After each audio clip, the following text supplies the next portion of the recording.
So, if you are preparing for the competitive exams or UPSC or any other exam, your preparation has to be very brutal. So ఇది మనం గ్రాడ్యుయేషన్లో రిలాక్స్డ్గా prepare అయినట్టుగా చదివినట్టుగా కాకుండా, అంటే exam ముందు చదివినట్టుగా కాకుండా, మన పట్ల మనమే క్రూరంగా ఉండేటట్టుగా మన ప్రిపరేషన్ ఉండాలి. So you have to be quite intense, focused, unconventional and not flashy, not talkative. These are the characteristics of a brutal UPSC aspirants. అంటే యూజువల్గా మనం గ్రాడ్యుయేషన్లో చేసేటటువంటి యాక్టివిటీస్ కొన్ని ఉంటాయి. లైక్ మనం ఎగ్జామ్ రాసేటప్పుడు ఒక బుక్ ఆన్సర్ షీట్ ఇస్తారు కదా, ఆన్సర్ షీట్ ఇచ్చే లోపల ఎక్స్క్యూజ్ మీ అని చెప్పి ఎక్స్ట్రా పేపర్ కావాలని అడుగుతుంది. ఇవన్నీ ఏంటంటే flashy or demonstrative exhibition characteristics. So అట్లా ఉండాల్సిన you have to cut the noisy brutality, speak less, observe more, avoid endless discussions, ignore rumours about the cutoffs. అంటే యూజువల్గా ఈ కట్ ఆఫ్ల గురించి చర్చలు, తర్వాత ఎగ్జామ్ ఎలా ఉంటుందో చర్చలు, తర్వాత ఈసారి ఇంటర్వ్యూ ఉంటుందా లేదా చర్చలు, ఆప్షనల్ ఉంటుందా లేదా చర్చలు, ఇటువంటి డిస్కషన్స్ మీద ఫోకస్ చేయాల్సిన అవసరం లేదు. అండ్ టాపర్ గాసిప్స్ అంటే టాపర్లు అనుసరించినటువంటి పద్ధతులు. Your rule should be, if it doesn't help me in the exam, it doesn't enter my mind. UPSC rewards silence only and more than the social validation. అంటే మనం prepare అవుతున్నాం అనే విషయం 10 మందికి తెలియక్కర్లేదు, కేవలం మన ప్రిపరేషన్ మాత్రమే ముఖ్యం. And train your mind before collecting the books. Usually people will be running after the books, too many books. వందల కొద్ది పుస్తకాలని జమ చేస్తారు, లైబ్రరీ మెయింటైన్ చేస్తారు. లైబ్రరీ మెయింటైన్ చేయాల్సిన అవసరం లేదు, మనకి ఎంతవరకు పుస్తకాలు అవసరమో అంతవరకు మాత్రమే ఉంటే చాలు. బేసిక్ బుక్స్ ఉంటే చాలు. ఆ బేసిక్ బుక్స్ని రిపీటెడ్గా చదవడం అవసరం. బేసిక్ బుక్స్ అంటే ఎన్సీఆర్టీ బుక్స్, 6th క్లాస్ నుంచి 12th క్లాస్ వరకు ఉండే హిస్టరీ, జాగ్రఫీ, ఎకనామిక్స్, తర్వాత పొలిటికల్ సైన్స్. అంటే పొలిటికల్ సైన్స్ అంటే మనకి పాలిటిక్ రిలేటెడ్గా ఉండే అంశాలు. ఇప్పుడు 6th to 10th క్లాస్ వరకు అయితే సోషల్ స్టడీస్ అని ఉంటుంది. ఆ సోషల్ స్టడీస్లోనే మీరు గ్రూప్ 1 ప్రిపేర్ అయినా, యూపీఎస్సీ ప్రిపేర్ అయినా, ఏదైనా సరే అందులో కోర్ సబ్జెక్ట్స్ అన్నీ ఉన్నాయి. సోషల్ స్టడీస్లో ఇది సివిక్స్, ఎకనామిక్స్, హిస్టరీ, జాగ్రఫీ, ఇది 6th to 10th ఉంటాయి. తర్వాత 11th, 12th వచ్చేటప్పటికి సబ్జెక్ట్ డివిజన్ అవుతుంది. ఈ సబ్జెక్ట్ డివిజన్స్లో మళ్ళీ అవే history, geography, economics, political science. Political science is nothing but for the polity. జనరల్గా ఓన్లీ 11th క్లాస్ బుక్ మాత్రమే చదువుతుంటారు పాలిటీకి, బట్ 12th కూడా చదవాలి. ఎందుకంటే ప్రిలిమ్స్లో కానీ మెయిన్స్లో కానీ కొన్ని conceptual questions, couple of conceptual questions అనేవి వస్తున్నాయి. ఆ కాన్సెప్చువల్ క్వశ్చన్స్ ఆన్సర్ చేయడానికి ఈ 12th క్లాస్ బుక్ ఉపయోగపడుతుంది. ఎక్స్క్లూజివ్గా కంప్లీట్ కాన్స్టిట్యూషన్ ఆఫ్ ఇండియాకి సంబంధించినటువంటి అంశాలన్నీ కూడా మనకి 11th క్లాస్లో ఉంటాయి. ఇండియన్ కాన్స్టిట్యూషన్ ఎట్ వర్క్ అనే పుస్తకంలో. సో ఈ బుక్స్ మనం page to page, end to end కనుక కంప్లీట్ చేయడం జరిగితే ప్రిలిమినరీ లెవెల్ని మనం క్రాస్ అయిపోయినట్టే లెక్క. అంటే because 80% of the questions in the prelims comes from the NCERT books only. అది సో అందులో స్టాటిక్ పార్ట్ ఎక్కువ ఉంటుంది. ప్రిలిమ్స్లో స్టాటిక్ పార్ట్ ఎక్కువ ఉంటుంది. స్టాటిక్ పార్ట్ అంటే సబ్జెక్ట్లో ఏదైతే స్టాండర్డ్ సబ్జెక్ట్ ఉంటుందో, బేసిక్ సబ్జెక్ట్ ఉంటుందో, ఆ బేసిక్ సబ్జెక్ట్కి సంబంధించినటువంటి అంశాలు మాత్రమే ఉండడం. సో బేసిక్ సబ్జెక్ట్ అంటే ఏంటి? Polity, history, geography. ఈ 3 ఎప్పటికీ మారవు. కరెంట్ ఇష్యూస్ వచ్చినా కానీ, సపోజ్ పాలిటీలో కరెంట్ ఇష్యూస్ వస్తాయి. కరెంట్ ఇష్యూస్ వచ్చినా కానీ కరెంట్ డైమెన్షన్ క్వశ్చన్ అడగరు. దాని బ్యాక్గ్రౌండ్లో దానికి సంబంధించిన కాన్స్టిట్యూషనల్ బ్యాక్గ్రౌండ్ క్వశ్చన్ అడుగుతారు. ఇప్పుడు సపోజ్ గవర్నర్, తర్వాత సుప్రీంకోర్టు, ఇటువంటివన్నీ నిరంతరం న్యూస్లో ఉండే అంశాలు. సో ఆ న్యూస్ గురించి మనకి క్వశ్చన్ అడగరు పాలిటీలో. ఆ న్యూస్ నేపథ్యంలో మన కాన్స్టిట్యూషనల్ బ్యాక్గ్రౌండ్లో ఉన్నటువంటి ప్రొవిజన్స్ అడుగుతారు. Governor is always in the news. మరి గవర్నర్ న్యూస్లో ఉన్నప్పుడు ఆ న్యూస్ గురించి క్వశ్చన్ రాదు. మరి దేని గురించి క్వశ్చన్ వస్తుంది?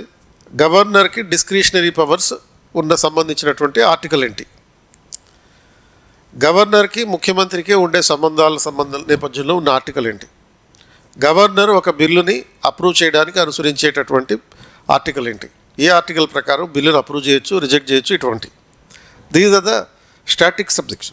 ఇవన్నీ మనకి ఎన్సీఆర్టీ బుక్లోనే ఉంటాయి, 11th క్లాస్ బుక్లోనే ఉంటాయి. హిస్టరీ అంతే, 11th 12th క్లాస్ బుక్కులు చదవాలంతే. 10th క్లాస్ తర్వాత పూర్తిగా మీరు హిస్టరీ మర్చిపోయి ఉంటే 6 to 10th వరకు ఉండే హిస్టరీ కూడా చదవాలి. సో వీటిని ఫాలో అయితే ప్రధానంగా పాలిటీ, హిస్టరీ, జాగ్రఫీ ఈ మూడు వెరీ వెరీ స్టాటిక్ ఉంటాయి అన్నమాట.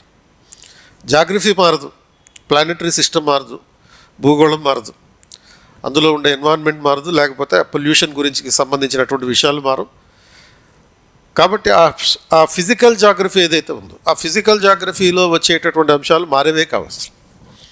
కాబట్టి అవి పూర్తిగా ఎన్సీఆర్టీ ఆధారంగా ఉంటాయి. యావరేజ్న ఈ 3 సబ్జెక్టుల నుంచి 15 క్వశ్చన్లు వస్తుంటాయి యావరేజ్న ఎవ్రీ ఇయర్. 2020 నుంచి మీరు గమనిస్తే 2019 నుంచి కూడా. సో అంటే మొత్తం 7 యూనిట్స్ ఉంటాయి దీంట్లో. ప్రిలిమ్స్లో 7 యూనిట్స్ ఉంటాయి. ప్రతి యూనిట్ నుంచి ఒక 15 క్వశ్చన్స్ ఉంటాయి. అంటే ఆన్ యావరేజ్ 15, 14 ఆ రకంగా కొంచెం మారుతూ ఉంటాయి. 100 క్వశ్చన్లు వస్తాయి. సో ఆ కాంటెక్స్లో మనకి ఈ మూడింటి మీద మనం పూర్తిగా పట్టు సాధించామనుకో, పాలిటీ, హిస్టరీ, జాగ్రఫీ. మిగతా 3 ఉన్నాయి. ఇంకేంటి, environment, ecology, science and technology and economy. ఈ 3 కొంచెం డైనమిక్ ఉంటాయి. స్టాటిక్ సబ్జెక్టులే కొంచెం డైనమిక్ ఉండేది. So environment, economy, technology, science and technology ఈ 3. సో వాటి మీద కొంచెం ఫోకస్ తగ్గించినా పర్లేదు. ఈ మొదటి 3 మాత్రం, ఏది హిస్టరీ, జాగ్రఫీ, పాలిటీ మాత్రం థరోగా ఉండాలి. 200% థరోగా ఉండాలి. సో 200% థరోగా ఉంటే 15 క్వశ్చన్లు వచ్చినాయి అనుకుందాం. ఈ 15 క్వశ్చన్స్లో నువ్వు 12 క్వశ్చన్స్కి ఆన్సర్ పెడతావు. అంటే పర్ఫెక్ట్గా ఆన్సర్ పెట్టగలుగుతావు. అంటే ఏంటి, 12 into 3 36 క్వశ్చన్స్ నువ్వు ఆన్సర్ పెట్టగలుగుతావు. అంటే ఎంత వచ్చినాయి, 12 into 3 అంటే 72 మార్క్స్ వచ్చినాయి. అది 36 ఇంటూ ఒక్కొక్క దానికి 2 మార్కులు చెప్తాను. ఇమాజిన్ 36 ఇంటూ 2 మార్కులు 72 మార్కులు వచ్చినాయి. మనకి కట్ ఆఫ్ ఎంత, 85, 90 ఉంటుంది. బట్ మన టార్గెట్ మాత్రం 65 క్వశ్చన్ ఫోకస్ చేయాలి. 65 క్వశ్చన్స్కి ఆన్సర్ చేసేటట్టు. ఇక్కడ ఆల్రెడీ ఒక 36 క్వశ్చన్స్ ఆన్సర్ చేసాం ఈ మూడింటి నుంచే. ఇంకో 3 ఏమున్నాయి, ఎస్ఎన్టీ, ఎన్వైరన్మెంట్, ఎకానమీ. అందులో కూడా ఒక 10 to 15 క్వశ్చన్స్ ఒక్కో దాంట్లో వస్తాయి. సో వచ్చినప్పుడు వీటి నుంచి ఏం చేయాలి, వీటి నుంచి ఇంకొక 5 క్వశ్చన్స్ అటెంప్ట్ చేసేటట్టు ఉండాలి. అంటే పర్ఫెక్ట్గా ఆన్సర్ చేసేటట్టు ఉండాలి. అలాగే ఒక 15 క్వశ్చన్స్ వచ్చినాయి. అది సో 32 + 15 ఇది ఆల్మోస్ట్ 45 క్వశ్చన్స్, 46, 47 క్వశ్చన్స్ వచ్చినాయి. ఇంకొక 15 questions you have to choose from ఏది, కరెంట్ అఫైర్స్ నుంచి, మిగతా వాటి నుంచి తీసుకోవడం. అంటే ఈ 3 సబ్జెక్టుల నుంచే నీకు సగం మార్కులు వచ్చేసినాయి. ఏది, ఎగ్జామ్ క్లియర్ చేయడానికి కావాల్సినటువంటి సగం మార్కులు వచ్చినాయి. 72 మార్కులు దాని నుంచే వచ్చినాయి, మూడింటి నుంచే. So UPSC is testing your capability of clearing the exam, not the depth of the knowledge. నీకు ఎంత లోతైన పరిజ్ఞానం ఉందనేటటువంటి విషయాన్ని కాకుండా ఎగ్జామ్ ఏ రకంగా నువ్వు క్లియర్ చేయగలుగుతావు. ఎందుకంటే ఈ పోటీ పరీక్షల్లో మనకి చాలా సబ్జెక్టులు ఉన్నాయి. ఫర్ ఎగ్జాంపుల్ మనకి యూపీఎస్సీ తీసుకుంటే 18 రకాల సబ్జెక్టులు ఉంటాయి. GS1 ఒక 6 టైప్స్ ఆఫ్ సబ్జెక్ట్స్ ఉన్నాయి. అంటే ranging from Indian culture, world history, post independent India, modern India, Indian society, geography 6 సబ్జెక్టులు ఉన్నాయి దాంట్లో. తర్వాత పేపర్ 2 తీసుకుంటే పాలిటీ ఉంది, తర్వాత గవర్నెన్స్ ఉంది, ఇంటర్నేషనల్ రిలేషన్స్ ఉంది, సోషల్ జస్టిస్ ఉంది. అందులో 4 10 9 కంటే. GS పేపర్ 3 తీసుకుంటే దాంట్లో ఎకానమీ, తర్వాత environment and science and technology, disaster management, internal security. ఈ యొక్క 5 అంటే 15 సబ్జెక్ట్స్ అయినాయి. అండ్ GS పేపర్ 4లో అది ఎథిక్స్, ఇంటెగ్రిటీ అండ్ యాప్టిట్యూడ్, అవి 3 రకాలు అనుకుందాం. అందులో మళ్ళీ థియరీ అండ్ కేస్ స్టడీ ఈ 2 ఉన్నాయి. అంటే ఇక్కడికి మనకి ఓవరాల్గా చూసుకుంటేనే 16 సబ్జెక్ట్స్ అయినాయి. ఇవి కాకుండా జనరల్ ఎస్సే ఒకటి అండ్ ఆప్షనల్ సబ్జెక్ట్ ఒకటి. అంటే ఎన్నైనా మొత్తం మీద 18 రకాల సబ్జెక్టులు మనం చదవాలి. అంటే ఇన్ని చదవమని చెప్పినప్పుడు ఎగ్జామినర్ నిన్ను, the examiner is not expecting you to be a specialist in each subject, only journalist. అంటే ప్రతి సబ్జెక్టులోనూ లోతైన పరిజ్ఞానం అక్కర్లా, విశాల పరిజ్ఞానం ఉంటే చాలు. ఏంటది? లోతైన పరిజ్ఞానం, విశాల పరిజ్ఞానం అంటే ఏంటి? ఇన్డెప్త్ నాలెడ్జ్, లోతైన పరిజ్ఞానం. బ్రాడర్ అవేర్నెస్ ఈస్ అంటే విశాలమైన పరిజ్ఞానం. సో ఈ రకమైనటువంటి అప్రోచ్ తోటి ప్రిపేర్ కావాలంటే నువ్వు ఒకే అంశాన్ని పట్టుకొని, ఒకే సబ్జెక్ట్ని పట్టుకొని లోతుగా 10 రకాల పుస్తకాలు చదివితే దానికి లోతైన అవగాహన వస్తుంది. ఒకే పుస్తకాన్ని 10 సార్లు చదివితే విశాలమైనటువంటి అవగాహన వస్తుంది. This is what UPSC is expecting from the candidates. UPSC అయినా లేకపోతే గ్రూప్ 1లో ఉండేటటువంటివైనా కానీ. So you have to train your mind before collecting the books in this way. పుస్తకాల కోసం పరిగెట్టడానికన్నా ముందు, అంటే ఆల్మోస్ట్ ప్రతి ఆస్పిరెంట్ ఎక్కువ టైము బుక్ షాప్లో కనపడుతుంటాడు, వికాస్ బుక్ షాప్లో కనపడుతుంటాడు. ఎందుకు, ఏ పుస్తకం కొనేద్దామా ప్రతి నెల అని చెప్పి. బట్ ఏది చదవడు. కాబట్టి పుస్తకాలు కొనడానికన్నా ముందు మీ మైండ్ సెట్ని రకంగా డిజైన్ చేసుకోవాలి. So before piling the resources you will build sitting capacity. Sitting capacity అంటే ఏంటి? నేను ఎంతసేపు కూర్చుని నేను చదవగలను అనేది ఇంపార్టెంట్. అంటే ఈ ఎగ్జామ్ చాలా బోరింగ్ ఉంటుంది, ఎగ్జైట్మెంట్ ఉండదు. చాలా బోరింగ్ ఉంటుంది, ఇది రియాలిటీ. ఎగ్జైట్మెంట్ ఉండదంటే ఏంటి? స్టాటిక్ సబ్జెక్ట్ చదవాలి, ఒకే పుస్తకాన్ని 10 సార్లు చదవాలి, ఇవన్నీ వెరైటీగా ఉంటాయి, వెరైటీగా లేనటువంటి విషయాలు. కాకపోతే దీని తర్వాత వచ్చేటటువంటి లైఫ్ ఉంటుంది చూడు, అదే ఎగ్జైటింగ్ ఉంటుంది. దీని తర్వాత అంటే when you become an IAS officer or an IPS officer or IFS officer, that life will be more exciting, but preparation is very boring. So ఈ బోరింగ్ దానికోసం, ఈ బోరింగ్ ప్రిపరేషన్ కోసం నువ్వు ఎంతసేపు కూర్చోగలుగుతావు? రోజుకి 18 గంటలు చదవమంటారు కదా, అందులో అబద్ధం అని చెప్పి కొంతమంది అంటారు, ఎందుకంటే మిమ్మల్ని డైవర్షన్ చేయడానికి. అబద్ధం ఏం లేదు, నిజమే. మినిమం అయితే 14 గంటలు చదవాలి. క్లాస్ రూమ్లో సపోజ్ మార్నింగ్ 8 o'clock నుంచి ఈవినింగ్ 4 o'clock వరకు క్లాసులు ఉంటాయి, క్లాస్ రూమ్లో కూర్చోవాలి. ఆ తర్వాత ఇంటికి వెళ్ళిన తర్వాత మళ్ళీ ఇంకొక 6-7 గంటలు కూర్చోవాలి. మరి ఇంత సిట్టింగ్ కెపాసిటీ నీకు ఉందా లేదా? ఇవన్నీ ఎందుకు నేర్చుకోవాలి? ఎందుకంటే ఎగ్జామ్ రాసేటప్పుడు 27 గంటలు కూర్చోవాలి. కాబట్టి ఫైనల్ ఎగ్జామ్లో 27 గంటలు కూర్చోవాలి. అంటే 9 పేపర్లు ఉన్నాయి యూపీఎస్సీలో. ఇది ప్రిలిమ్స్లో 2 పేపర్లు, 2 గంటలు, అక్కడ 4 గంటలు అయింది. మెయిన్స్కి వచ్చేటప్పటికి 9 పేపర్లు ఉన్నాయి, ఒక్కొక్కటి 3 hours ఇంక్లూడింగ్ క్వాలిఫైయింగ్ పేపర్స్ అంటే మీ జనరల్ ఇంగ్లీష్ ఒకటి అండ్ రెండోదేమో ఇండియన్ లాంగ్వేజ్, అది ఆ 2. తర్వాత general essay paper 4 general studies పేపర్లు అండ్ ఆప్షనల్ 2 పేపర్లు, 9 పేపర్లు, 9 into 3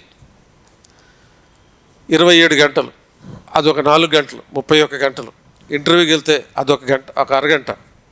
యావరేజ్ని ఇంతసేపు 27 గంటల పాటు నిరవధికంగా నువ్వు కూర్చోగలుగుతావా లేదా? రోజుకి 6 గంటలు మెయిన్స్ ఎగ్జామ్ రాసేటప్పుడు. ఆ సిట్టింగ్ కెపాసిటీ ఉంది అంటే మీనింగ్ ఏంటి? నీకు ఓపిక ఉందని అర్థం. ఆఫీసర్లుగా ఓపిక లేనోడు కాదు కావాల్సింది, ఆఫీసర్లు ఉండాల్సింది ఎలాగంటే ఓపిక ఉన్నోడు కావాలి. ఆ ఓపికని పరీక్షిస్తుంది ఈ ఎగ్జామ్ అని. ఇన్ని రకాల సబ్జెక్టులు నాకు ఎందుకు అనేటటువంటి అనుమానం రావచ్చు. ఎందుకంటే నువ్వు ఓపికతోటి డెసిషన్ మేకింగ్ కెపాసిటీ తోటి ఉన్నావా లేదా అని చూడలేం కోసం. And focus on the endurance, energy. It is a lot of energy consuming, physical energy consuming exam. Physical energy consuming exam అంటే మన శారీరక శక్తిని విపరీతంగా కోరుకునే పరీక్ష అనమాట ఇది. It consumes your physical energy. ఎందుకంటే కంటిన్యూస్గా ఒక 3 గంటలు కదలకుండా కూర్చొని చదివేవనుకో, కూర్చొని లేచిన తర్వాత ఆ సీట్ టచ్ చేసి చూడు, వేడిగా ఉంటుంది. అంటే నీలో ఉన్నటువంటి ఎనర్జీ అలా దిగిపోతూ ఉంటుంది, బయటకు వచ్చేస్తూ ఉంటుంది. బ్రెయిన్ అంతా, అంటే మన తలకాయ కూడా వేడెక్కిపోయి ఉంటుంది. Because energy is consuming. When energy is consuming, it is producing the heat. కాబట్టి దానికి అనుగుణంగా నీ లైఫ్ స్టైల్ హ్యాబిట్స్ కూడా మార్చుకోవాలి. ఈ ఎనర్జీకి అవసరానికి రిక్వైర్మెంట్స్ని బట్టి లైఫ్ స్టైల్ హ్యాబిట్స్ అంటే నీ ఫుడ్ హ్యాబిట్స్ మార్చుకోవాలి, స్లీపింగ్ హ్యాబిట్స్ మార్చుకోవాలి. మామూలుగా కాలేజీకి వెళ్ళినప్పుడు ఉండేటటువంటి స్లీపింగ్ హ్యాబిట్స్ ఇక్కడ నడవవు. మినిమం 6 hours పడుకోవాలి. మినిమం 6 hours పడుకోగలిగితేనే నువ్వు ఇక్కడ ఈ ఎగ్జామ్కి కావాల్సినటువంటి శక్తి నీకు ఉంటుంది. లేకపోతే ఈ ఫుడ్ పాయిజనింగ్ అవుతుంది. చాలామంది కంప్లైంట్ చేసి ఫుడ్ పాయిజనింగ్ అయిపోయింది అని చెప్పి పారిపోతారు ఈ పరీక్ష నుంచి, ఈ ఎగ్జామ్ ప్రిపరేషన్ నుంచి. కాబట్టి నీ ఫుడ్ హ్యాబిట్స్ మార్చుకోవాలి, శక్తిని సమకూర్చుకోవాలి. అండ్ సిగరెట్లు తాగడం లాంటి అలవాట్లు ఏమైనా ఉంటే తగ్గించుకోవాలి. మానేయమని నేను చెప్పను, కానీ తగ్గించుకోవాలి. మానేస్తే ఇంకా మంచిది. ఎందుకంటే your energy should be diverted only to the positive dimension but not in a negative dimension. కాబట్టి ఆ ఎండ్యూరెన్స్ ఉండాలి, ఎమోషనల్ కంట్రోల్ ఉండాలి. ఎందుకంటే ఈ ఒక సంవత్సరం కనుక నువ్వు డెడికేటెడ్గా యూపీఎస్సీ ప్రిపరేషన్కి పెడితే you have to compromise your emotions also. Emotions compromise అంటే ఏంటి? ఎమోషనల్ కాంప్రమైజ్ అంటే కొన్ని భావోద్వేగాలని త్యాగం చేయాలి, రాజీ పడాలి. ప్రేమ, అభిమానం, స్నేహం ఇటువంటి వాటి విషయంలో కొంచెం రాజీ పడాల్సినటువంటి అవసరం ఉంటుంది. ఇది చాలా బ్రూటల్గా ప్రిపేర్ అవ్వాలని చెప్పింది అందుకనే, చాలా నీ పట్ల నువ్వే క్రూరంగా ఉండాలని చెప్పింది అందుకనే. అండ్ నీ పట్ల నువ్వే క్రూరంగా ఉండే విషయంలో అమ్మ మీద ప్రేమ, లేకపోతే డాడీ మీద ప్రేమ, లేకపోతే ఒక గర్ల్ ఫ్రెండ్ మీద ప్రేమ, బాయ్ ఫ్రెండ్ మీద ప్రేమ, ఇటువంటి ఏమన్నా ఉంటే అవి పక్కన పెట్టుకోవాలి, తగ్గించుకోవాలి అట్లీస్ట్ వాటికి స్పెండ్ చేసేటటువంటి టైం. ఎందుకంటే love, affection, friendship, these 3 are luxuries. అవి నెసెసిటీస్ అనే దానికన్నా లగ్జరీస్ అనడం బెటర్. ఏ విషయంలో లగ్జరీస్ అంటే they are in terms of spending your money, spending your time. ఈ మూడు కూడా, ఏది ప్రేమ, అభిమానం, స్నేహం, ఈ మూడు కూడా టైంని కోరుకుంటాయి. డబ్బు పోతే పోయినాయి కానీ టైంని మాత్రం ఎక్కువ కోరుకుంటాయి. కాబట్టి అది లగ్జరీ డెఫినెట్గా. అంటే you maintain your friendship. Suppose in the ఆన్లైన్లో నువ్వు 1000 మంది ఫ్రెండ్స్ ఉంటారు, వాళ్ళతోటి నువ్వు కమ్యూనికేట్ చేస్తేనే నీ ఫ్రెండ్షిప్ మెయింటైన్ అవుతుంది. అంటే యూఆర్ స్పెండింగ్ యువర్ టైం. అంటే నీకు గర్ల్ ఫ్రెండ్ ఉంది, ఆ గర్ల్ ఫ్రెండ్ తోటి కాసేపు మాట్లాడితేనే నీ ఫ్రెండ్షిప్ నిలబడుతుంది. అంటే యూఆర్ స్పెండింగ్ యువర్ టైం. కాబట్టి ఇది చాలా ఎమోషనల్ కంట్రోల్స్, ఎమోషనల్ మెచ్యూరిటీ కావాల్సినటువంటి exam. And UPSC preparation starts with mental discipline, not information. అంటే ఇటువంటి ఎమోషనల్ కంట్రోల్, తర్వాత ఎండ్యూరెన్స్, కెపాసిటీ టు సిట్, ఇటువంటి అన్నీ కూడా యూపీఎస్సీ ఎగ్జామ్లో, not only UPSC, any competitive exam అన్నమాట. So practice under the discomfort and remember that this exam is not a comfortable exam. యూజువల్గా ఇలాంటి సెషన్స్లో చెప్పేటప్పుడు ఇది చాలా సులభమైంది, యూపీఎస్సీ ఎగ్జామ్ ఎవడైనా పాస్ అవ్వచ్చు, ఇట్లా చెప్తుంటారు. బట్ రియాలిటీ ఏంటంటే it is the most discomfort exam. ఎందుకని అంటే ఇందులో మనకేం సుఖాలు వచ్చేది ఏం లేదు.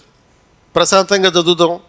సైకాలజిస్టులు చెప్తారు చూడు, రోజుకు ఒక 2 గంటలు చదివితే చాలు, 4 గంటలు ఆడుకోవాలి, 3 గంటలు రిలాక్స్ అవ్వాలి, ఇటువంటి చెప్తారు చూడ. సైకాలజిస్టులు చెప్పేటటువంటి మాటలన్నీ ఇంటర్మీడియట్లోనో లేకపోతే గ్రాడ్యుయేషన్లోనూ ఉపయోగపడతాయి. కానీ ఇక్కడ అట్లా కుదరదు. ఎందుకంటే you are competing with more brutal aspirants. నీకన్నా క్రూరమైనటువంటి ఆస్పిరెంట్స్ తోటి నువ్వు పోటీ పడాలి. మరి ఆ పోటీలో నువ్వు ఉండాలంటే కంపల్సరీగా నువ్వు మోస్ట్ డిస్కంఫర్టబుల్ పొజిషన్స్లోనే ఉంటావు. అంటే you can grow strongest under stress. Right answers even when tried, attempt marks even when scared. భయం వేసినప్పుడు కూడా, అంటే నాకు మార్కులు వస్తాయో లేవో అని చెప్పి మార్క్ టెస్ట్లో ప్రాక్టీస్ చేయాలి. Revise even when board. ఇది అన్నిటికన్నా పెద్ద ప్రాబ్లం. ఈ ఎగ్జామ్ చాలా బోర్ కొట్టించే ఎగ్జాము. సో మరి ఆ బోర్ కొట్టేటటువంటి పరిస్థితుల్లో కూడా రివిజన్ చేయాలి. ఎందుకంటే నువ్వు సపోజ్ ఒక సినిమా చూసావు, సినిమా చూసిన తర్వాత నచ్చలేదు, నీకు చాలా వరస్ట్గా ఉంది, స్లో పేస్డ్ స్క్రీన్ ప్లే ఉంది, ఆ సినిమాని నువ్వు 10 సార్లు చూడాల్సి వస్తే, ఎందుకంటే ఆ సినిమా చూస్తేనే 10 సార్లు, మరో 10 సార్లు చూస్తేనే నువ్వు ఆ థియేటర్ నుంచి బయటికి రాగలవు అనే కండిషన్ పెట్టారనుకో, మరి ఏంటి పరిస్థితి అప్పుడు? అటువంటి అప్పుడు చూడాల్సిన కర్మ ఉంటుంది అనమాట. ఈ ఎగ్జామ్ కూడా అంతే, most boring exam and most slow paced ఉండేటటువంటి బోర్ కొట్టేటటువంటి సబ్జెక్ట్స్ ఉంటాయి. హిస్టరీ అంటారు, జాగ్రఫీ అంటారు, పాలిటీ అంటారు, ఇవన్నీ బోరింగ్ సబ్జెక్టులే. మీ ఇంజనీరింగ్లో లాగా లాజికల్గా ఉండేటటువంటి పరిస్థితులు తక్కువ ఉంటాయి. కాబట్టి వీటిని మళ్ళీ మళ్ళీ రివైజ్ చేయాలి. చదివిన దాన్నే మళ్ళీ చదవాలి. Don't read anything that you cannot revise. Simple formula. ఏదైతే నువ్వు రివైజ్ చేయలేవో దాన్ని నువ్వు చదవకూడదు.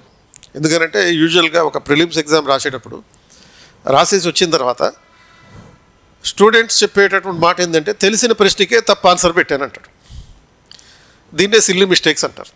తెలిసిన ప్రశ్నకి తప్ప ఆన్సర్ పెట్టడం అంటే సిల్లీ మిస్టేక్స్. ఎందుకు తెలిసిన ప్రశ్నకి తప్ప ఆన్సర్ పెట్టావు? తెలిసింది ఎందుకనంటే ఎక్కడో చదివావు, ఆన్సర్ తప్పెందుకు పెట్టావు? గుర్తులేదు కాబట్టి. అంటే నువ్వు చదివింది రివైజ్ చేయాలి, రీకాల్ చేసుకోవాలి, లాజికల్గా రీకాల్ చేయాలి. రీకాల్ చేసుకుంటే నీకు గుర్తుంటుంది. గుర్తున్నప్పుడు దాన్ని ఆన్సర్ చేసేటప్పుడు పర్ఫెక్ట్గా ఆన్సర్ పెడతావు. కాబట్టి never read anything that you cannot revise. And because real prelims and mains are pressure situations, not comfortable zones. So ఇది అసలైన ప్రిలిమ్స్ ఎగ్జామ్లో నువ్వు అక్కడికి వెళ్ళేటప్పటికి మేలో జరుగుతుంది ఎగ్జామ్. మే చివరి ఆదివారం రోజు జరుగుతుంది ప్రిలిమ్స్ ఎగ్జామ్. ఎవ్రీ ఇయర్ అంతే ఉంటుంది. మేలో చివరి ఆదివారం అంటే ఏంటి? సూర్యుడు నడినెత్తున ఉండేటటువంటి టైం, అంటే most hottest environmental condition. So ఇప్పటిదాకా మీకు ఎగ్జామ్స్ రాసినటువంటి అలవాటు ఎప్పుడు మార్చిలో రాసినటువంటి అలవాటు, అంత సమ్మర్ ఉండదు. సో మరి అటువంటి నేపథ్యంలో ఇది మోస్ట్ హైలీ హీటెడ్ ఉన్నటువంటి కండిషన్స్లో రాస్తున్నాం ఎగ్జామ్. 9ంటికే ఆల్మోస్ట్ 30 డిగ్రీలకి 35 డిగ్రీలు 37 డిగ్రీలు ఉండే పరిస్థితులు ఉంటాయి. మరి అటువంటి పరిస్థితుల్లో ఎగ్జామ్కి వెళ్తాం, టెన్షన్ తోటి ఎగ్జామ్ హాల్లోకి వెళ్ళినప్పుడు ఆ హీట్లో చాలామంది ఏమవుతారంటే ఆ క్వశ్చన్ పేపర్ తీసుకోగానే ఫెయింట్ అయిపోయి పడిపోతుంటారు, మూర్చిపోతుంటారు. కాబట్టి నువ్వు ఆ మెంటల్ స్ట్రెస్ అధిగమించాలంటే డిస్కంఫర్ట్ కండిషన్స్లోనే నువ్వు ప్రాక్టీస్ చేయాలి, కంఫర్టబుల్ కండిషన్స్లో కాదు. కంఫర్టబుల్ కండిషన్లో ప్రాక్టీస్ చేయడం అంటే ఏంటి? ఇప్పుడు సపోజ్ ఇక్కడ ఒక టెస్ట్ పెట్టామనుకో, మాక్ టెస్ట్ పెడుతుంటాం, ప్రతిరోజు టెస్ట్ పెడతాం. అండ్ ఎవ్రీ వీకెండ్లోనేమో మాక్ టెస్ట్లు ఫుల్ లెంగ్త్ టెస్ట్ పెడతాం. చాలామంది ఏం చేస్తారంటే క్వశ్చన్ పేపర్ తీసుకుని ఇంటికి వెళ్ళిపోతారు, ఇక్కడ ప్రాక్టీస్ చేయరు. ఎందుకని? క్వశ్చన్ పేపర్ తీసుకుని ఇంటికి వెళ్ళిపోయి పడుకొని ఇలా పెట్టుకొని దానికి ప్రాక్టీస్ చేస్తుంటారు. ఆ రకంగా ప్రాక్టీస్ చేస్తే కంఫర్టబుల్గా ప్రాక్టీస్ చేయడం అవుతుంది. ఇంటికి వెళ్ళి ప్రాక్టీస్ చేస్తే కంఫర్టబుల్గా ప్రాక్టీస్ చేయడం అవుతుంది. సీరియస్నెస్ ఉండదు. సీరియస్నెస్ ఉండడం అంటే ఏంటి? డిస్కంఫర్ట్లో చేయకపోవడం. You have to practise the exam in a situation immediately after that you are in the most stressful condition. Exam practice అనేది ఎప్పుడూ కూడా ఎలా ఉండాలంటే కంఫర్టబుల్ పొజిషన్లో కాకుండా ఒక కంప్లీట్గా టైడ్ అయిపోయిన తర్వాత ఎగ్జామ్ ప్రాక్టీస్ చేయాలి, ఫ్రెష్ మైండ్ తోటి కాదు. ఎందుకంటే you are not going to the exam fresh mindedness. పరీక్షకి వెళ్ళేది ఫ్రెష్ మైండ్తో వెళ్ళలేవు. ఫ్రెష్ మైండ్తో వెళ్ళడం అంటే 9:30కే ఎగ్జామ్ అక్కడ యూపీఎస్సీలో. కానీ నువ్వు అంతకు ముందు రోజు నిద్రపోతావా? యూపీఎస్సీ ఎగ్జామ్ ముందు రోజు నిద్రపోగలుగుతావా? ఆల్మోస్ట్ 2 గంటల వరకు చదువుతుంటారు, మళ్ళీ 5 గంటలకల్లా నిద్రలేస్తారు, అలారం పెట్టుకుని లేస్తారు. న్యాచురల్గా లేవరు. అలారం పెట్టుకుని లేవడం అంటే ఏంటి? బలవంతంగా నిద్ర లేవడం. రెడీ అవుతావు, ఏ బస్సులోనో కారులోనో బైక్లోనో వెళ్తావు, ట్రాఫిక్లో వెళ్తాం ఎగ్జామ్ హాల్కి, ఎవడో ఒకటి అడ్డం పడుతూ ఉంటాడు, ట్రాఫిక్ జామ్ అవుతూ ఉంటుంది. మరి ఇవన్నీ ఏంటి? రిలాక్స్గా వెళ్తున్నావు ఎగ్జామ్కి, నువ్వు మోస్ట్ స్ట్రెస్ఫుల్ కండిషన్లో వెళ్తున్నావు. వెళ్ళిన తర్వాత అక్కడేమి నీకు వెళ్ళంగానే ఒక రిసెప్షనిస్ట్ ఉండి నిన్ను ఆహ్వానించి కంఫర్టబుల్గా కూర్చోపించి మంచినీళ్ళు ఇచ్చి ఇటువంటి ఏమి ఉండవు. డైరెక్ట్గా ఎగ్జామ్ హాల్లోకి వెళ్తావు, నిన్ను ఒక 20 నిమిషాలు కూర్చోబెడతారు, అప్పుడు పేపర్ ఇస్తారు, పేపర్ ఓపెన్ చేయగానే మర్చిపోతావు ఈ స్ట్రెస్లో. కాబట్టి నువ్వు రోజు ప్రాక్టీస్ చేసే ఎగ్జామ్ కూడా అంతే స్ట్రెస్ఫుల్గా ఉండాలి. సో ఒక కంప్లీట్గా సపోజ్ ఒక 2 గంటలు 1 గంట సేపు రన్నింగ్ చేసిన తర్వాతనో జిమ్ చేసిన తర్వాతనో మాక్ టెస్ట్ ప్రాక్టీస్ చేయి. అండ్ ఇక్కడ ఎలా పెడుతున్నాం మనం మాక్ టెస్ట్లు? మార్నింగ్ 8 o'clock నుంచి ఈవినింగ్ 4 o'clock వరకు క్లాసుల తర్వాత ఈ మాక్ టెస్ట్ పెడుతున్నాం అనే డైలీ బేసిస్. సో కాబట్టి ఏమవుతుంది? పొద్దున్నుంచి నువ్వు క్లాసులో ఉంటున్నావు, స్ట్రెస్లో ఉన్న తర్వాత నీకు అది అలవాటు అవుతుంది. ఇది ఎగ్జామ్ స్ట్రెస్లో ఎగ్జామ్ రాయడం అనేటటువంటి డిస్కంఫర్ట్ పొజిషన్ అనేది నీకు అలవాటు అవుతుంది. సో అలా 4వ ప్రిన్సిపల్ ఏంటంటే trust the repetition, not the novelty. Repetition అంటే రీకాలింగ్, అంటే రివైజింగ్. నావెల్టీ అంటే కొత్త పుస్తకాలు చదవడం. Never read the new books. ఇప్పుడే చెప్పినట్టుగా never read anything new which you cannot revise. ఏం చదవాలి? ఫండమెంటల్గా you are suppose to read only the NCERT books. NCERT పుస్తకాలు చదవడానికి మాత్రమే ఎక్కువ ప్రాధాన్యత ఇవ్వాలి. అది అయిపోయిన తర్వాతనే మనం పెద్ద పుస్తకాలు చదవాలి. దాని లాజిక్ ఏంటో కూడా చెప్తాను. ఎక్కువ పుస్తకాలు చదవకూడదు. 1 నేషన్ 1 ఎగ్జామ్ అనేటటువంటి పద్ధతిలో యూపీఎస్సీ అనేది 1 నేషన్ 1 ఎగ్జామ్, అలాగే 1 book 1 subject అనే పద్ధతిని ఫాలో అవ్వండి. ఒక సబ్జెక్ట్కి ఒకటే పుస్తకం. UPSC exam is an all India service exam and common civil service exam కాబట్టి ఉమ్మడి పరీక్ష ఇది. సో ఈ ఉమ్మడి సివిల్ సర్వీస్ పరీక్ష అంటే దేశవ్యాప్తంగా సెంట్రల్ సర్వీసెస్కి, ఆల్ ఇండియా సర్వీసులు అయినటువంటి ఐఏఎస్, ఐపీఎస్ అండ్ ఐఎఫ్ఓస్కి కలిపి ఒకేసారి కంబైన్డ్గా నిర్వహిస్తున్నటువంటి పరీక్ష 1 నేషన్ 1 ఎగ్జామ్ ఇది. అదేవిధంగా 1 subject 1 book. అంటే మెయిన్స్ కోసం నువ్వు చదవాల్సింది ఒక సబ్జెక్టుకి ఒక పుస్తకం మాత్రమే. నువ్వు ఒక సబ్జెక్టుకి 1 కన్నా ఎక్కువ పుస్తకాలు చదివేవంటే you are restricting and limiting your success. Of course ఒక బుక్లో మ్యాక్సిమం సిలబస్ కవర్ అయ్యేటట్టు ఉండాలి. అందులో కవర్ కాని సిలబస్ ఏదైనా ఉంటే అప్పుడు 2nd book చదవాలి. Never read more number of books for the same syllabus. ఎందుకంటే ఏ పుస్తకంలోనూ ఆఫ్ కోర్స్ మీకు అన్ని యూనిట్లు ఒకే చోట దొరకవు. దొరికితే మాత్రం మీరు అదృష్టవంతులు అని అర్థం. ఇప్పుడు మనం ఇచ్చే ఏదైతే మెటీరియల్ ఉంటుందో ఆ మెటీరియల్ పర్ఫెక్ట్గా మీరు చదివితే చాలు రిపీటెడ్గా. So repetition is important then the novelty. Don't keep changing the sources. అలాగే ఇప్పుడు కొంతమంది ఏం చేస్తుంటారంటే ఆప్షనల్ విషయంలో ఇటువంటివి చేస్తుంటారు. ఆప్షనల్ కూడా ఇదే ప్రిన్సిపల్ ఉపయోగపడుతుంది. సపోజ్ మీది పిఎస్ఐఆర్ ఆప్షనల్ అనుకోండి, మ్యాక్సిమం 2 బుక్స్ పెట్టుకోవాలి, పేపర్ 1 ఒకటి, పేపర్ 2 ఒకటి. అండ్ ఆ తర్వాత నేను ఇచ్చే నోట్స్ తీసుకోవాలి, దాన్ని మెయింటైన్ చేసుకోవాలి. ఇవి చదివితే చాలు. ఫస్ట్ నోట్స్ చదవాలి, ఆ తర్వాత ఆ బుక్ చదవాలి. సో ఎంతవరకే చదవాలి మీ ప్రిపరేషన్. సపోజ్ ఒక ఎగ్జామ్లో సపోజ్ 2026లో జరిగేటటువంటి మెయిన్స్ ఎగ్జామ్లో కొత్తగా ఏదైనా క్వశ్చన్ వచ్చిందనుకో, ఆ క్వశ్చన్ ఒక వేరే పుస్తకం నుంచి వచ్చిందనుకో, ఇమీడియట్గా ఆస్పిరెంట్స్ ఏం చేస్తారంటే ఆ పుస్తకాలు కొనడం మొదలు పెడతారు, ఇది సరిపోవట్లేదు అని చెప్పి. అంటే మళ్ళీ 2027లో ఇదే లాజిక్ రిపీట్ అవుతుందనే గ్యారెంటీ ఏం లేదు. What you are suppose to do is, ఒక కొత్తగా వేరే పుస్తకంలో నుంచి ఒక కాన్సెప్ట్ తీసినా కానీ నువ్వు ఆల్రెడీ ఒక పుస్తకంలో ఏదైతే ప్రిపేర్ అయ్యావో దాని ఆధారంగానే దీనికి కూడా ఆన్సర్ రాయొచ్చు. ఆ బుక్లో కొత్త బుక్లో ఉన్నటువంటి టెర్మినాలజీ లేకపోయినా సరే పర్వాలేదు. You have to analyse this concept in your own terminology. నువ్వు ఏదైతే చదువుతున్నావో అదొక్కటే సరిపోతుంది. ఎక్స్ట్రా పుస్తకాలు చదవాల్సినటువంటి అవసరం లేదు. కాబట్టి ఈ సోర్సెస్ని మార్చకండి. ఏదైతే స్టాండర్డ్ సోర్సెస్ ఉన్నాయో వాటిని మాత్రమే పట్టుకోండి. Revise the same book again and again. Solve the same PYQs multiple times. Previous year క్వశ్చన్స్ని మల్టిపుల్ టైమ్స్ సాల్వ్ చేయాలి. Rewrite the notes until clarity appears. ఇప్పుడు క్లాస్ రూమ్లో నోట్స్ చెప్తారు అండ్ దాంతోపాటు మీ దగ్గర ఒక స్టాండర్డ్ టెక్స్ట్ బుక్ ఉంటుంది. అండ్ తర్వాత ఏం చేయాలి, రివర్స్ ఇంజనీరింగ్ చేయాలి. అంటే ప్రీవియస్ ఇయర్ క్వశ్చన్స్ని పట్టుకొని అందులో వచ్చినటువంటి క్వశ్చన్స్ టాపిక్స్ ఏవైతే ఉన్నాయో ఆ టాపిక్స్ని ఆధారంగా చేసుకుని మీరు సొంతంగా నోట్స్ తయారు చేసుకోవాలి. You have to build your own single page memory builders. Single page memory builders అంటే మీ క్లాస్ నోట్స్ ఆధారంగాను, సపోజ్ ఫండమెంటల్ రైట్స్ చెప్పామనుకో, క్లాస్లో నోట్స్ చెప్తాం, ఒక హ్యాండ్అవుట్ ఇస్తాను, తర్వాత మీరు NCERT చదువుతారు. అండ్ ఈ 3 ఇంటిగ్రేట్ చేసుకుంటూ మీరు సింగిల్ పేజ్ మెమరీ బిల్డర్ తయారు చేసుకోవాలి. మళ్ళీ మీరు రివిజన్ చేయాల్సి వచ్చినప్పుడు మళ్ళీ 3 చదవాల్సిన అవసరం లేకుండా అనమాట. రైట్ టు ఈక్వాలిటీ అని చెప్తాం, అది క్లాస్లో నోట్స్ డిక్టేట్ చేస్తాం. రెండోది ఒక హ్యాండ్అవుట్ ఉంటుంది. మూడోది టెక్స్ట్ బుక్లో NCERT పుస్తకంలో రైట్ టు ఈక్వాలిటీ గురించి ఉంటుంది. ఈ 3టిని ఇంటిగ్రేట్ చేసుకోండి. ఇంటిగ్రేట్ చేసుకుని సూక్ష్మంగా వన్ వర్డ్స్లో దానికి సంబంధించినటువంటి ఒక స్పైడర్ డయాగ్రామ్ తయారు చేసుకోండి. ఒక పేజీలో మీరు ఒక సైడ్ కంప్లీట్గా ఆ రైట్ టు ఈక్వాలిటీ గురించి ఒక సైడ్లో ఒకసారి చూడంగానే గుర్తుండిపోవాలన్నమాట. ఆ రకంగా మీ డైమెన్షన్లో ఒక సింగిల్ పేజ్ మెమరీ బిల్డర్స్ మొత్తం అన్ని సబ్జెక్టులకి తయారు చేసుకుంటూ ఉండాలి. అండ్ తర్వాత power comes from repetition but not variety అనే విషయాన్ని గుర్తుపెట్టుకోవాలి. అండ్ 5th ప్రిన్సిపల్ ఏంటంటే ఈ convert the pain into fuel. So as I told you that it is not a comfortable exam and it is the most boring exam. Preparation అనేటటువంటిది చాలా boring ఉంటుంది, కంఫర్టబుల్గా ఉండదు. రోజుకి 6 గంటలు కూర్చొని ఎగ్జామ్ రాయాలి. మరి ఇన్ని కష్టాలు ఉన్నప్పుడు ఇవన్నీ పెయిన్ఫుల్ యాక్చువల్గా. అండ్ ఎనర్జీ కన్జ్యూమింగ్ ఎగ్జామ్ అన్నట్టున్నా. Indomitable energy is consumed when you are preparing. అంటే ఎలా ఉంటుందంటే కొన్ని సందర్భాల్లో మన తల మీద నుంచి పొగలు వస్తుంటాయి.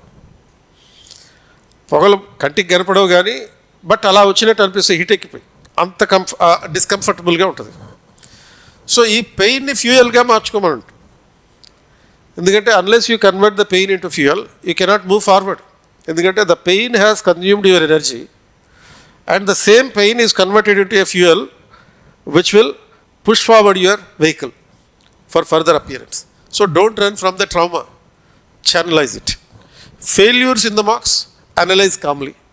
అంటే మార్క్ టెస్టుల్లో రోజువారీ క్లాసులో నిర్వహించేటటువంటి మార్క్ టెస్టులు తక్కువ మార్కులు వస్తుంటే అప్పుడు ఎందుకు తక్కువ మార్కులు వచ్చినాయో విశ్లేషించండి. తప్పైనటువంటి ప్రతి క్వశ్చన్ని విశ్లేషించండి. అది ఎలాగో చెప్తాను.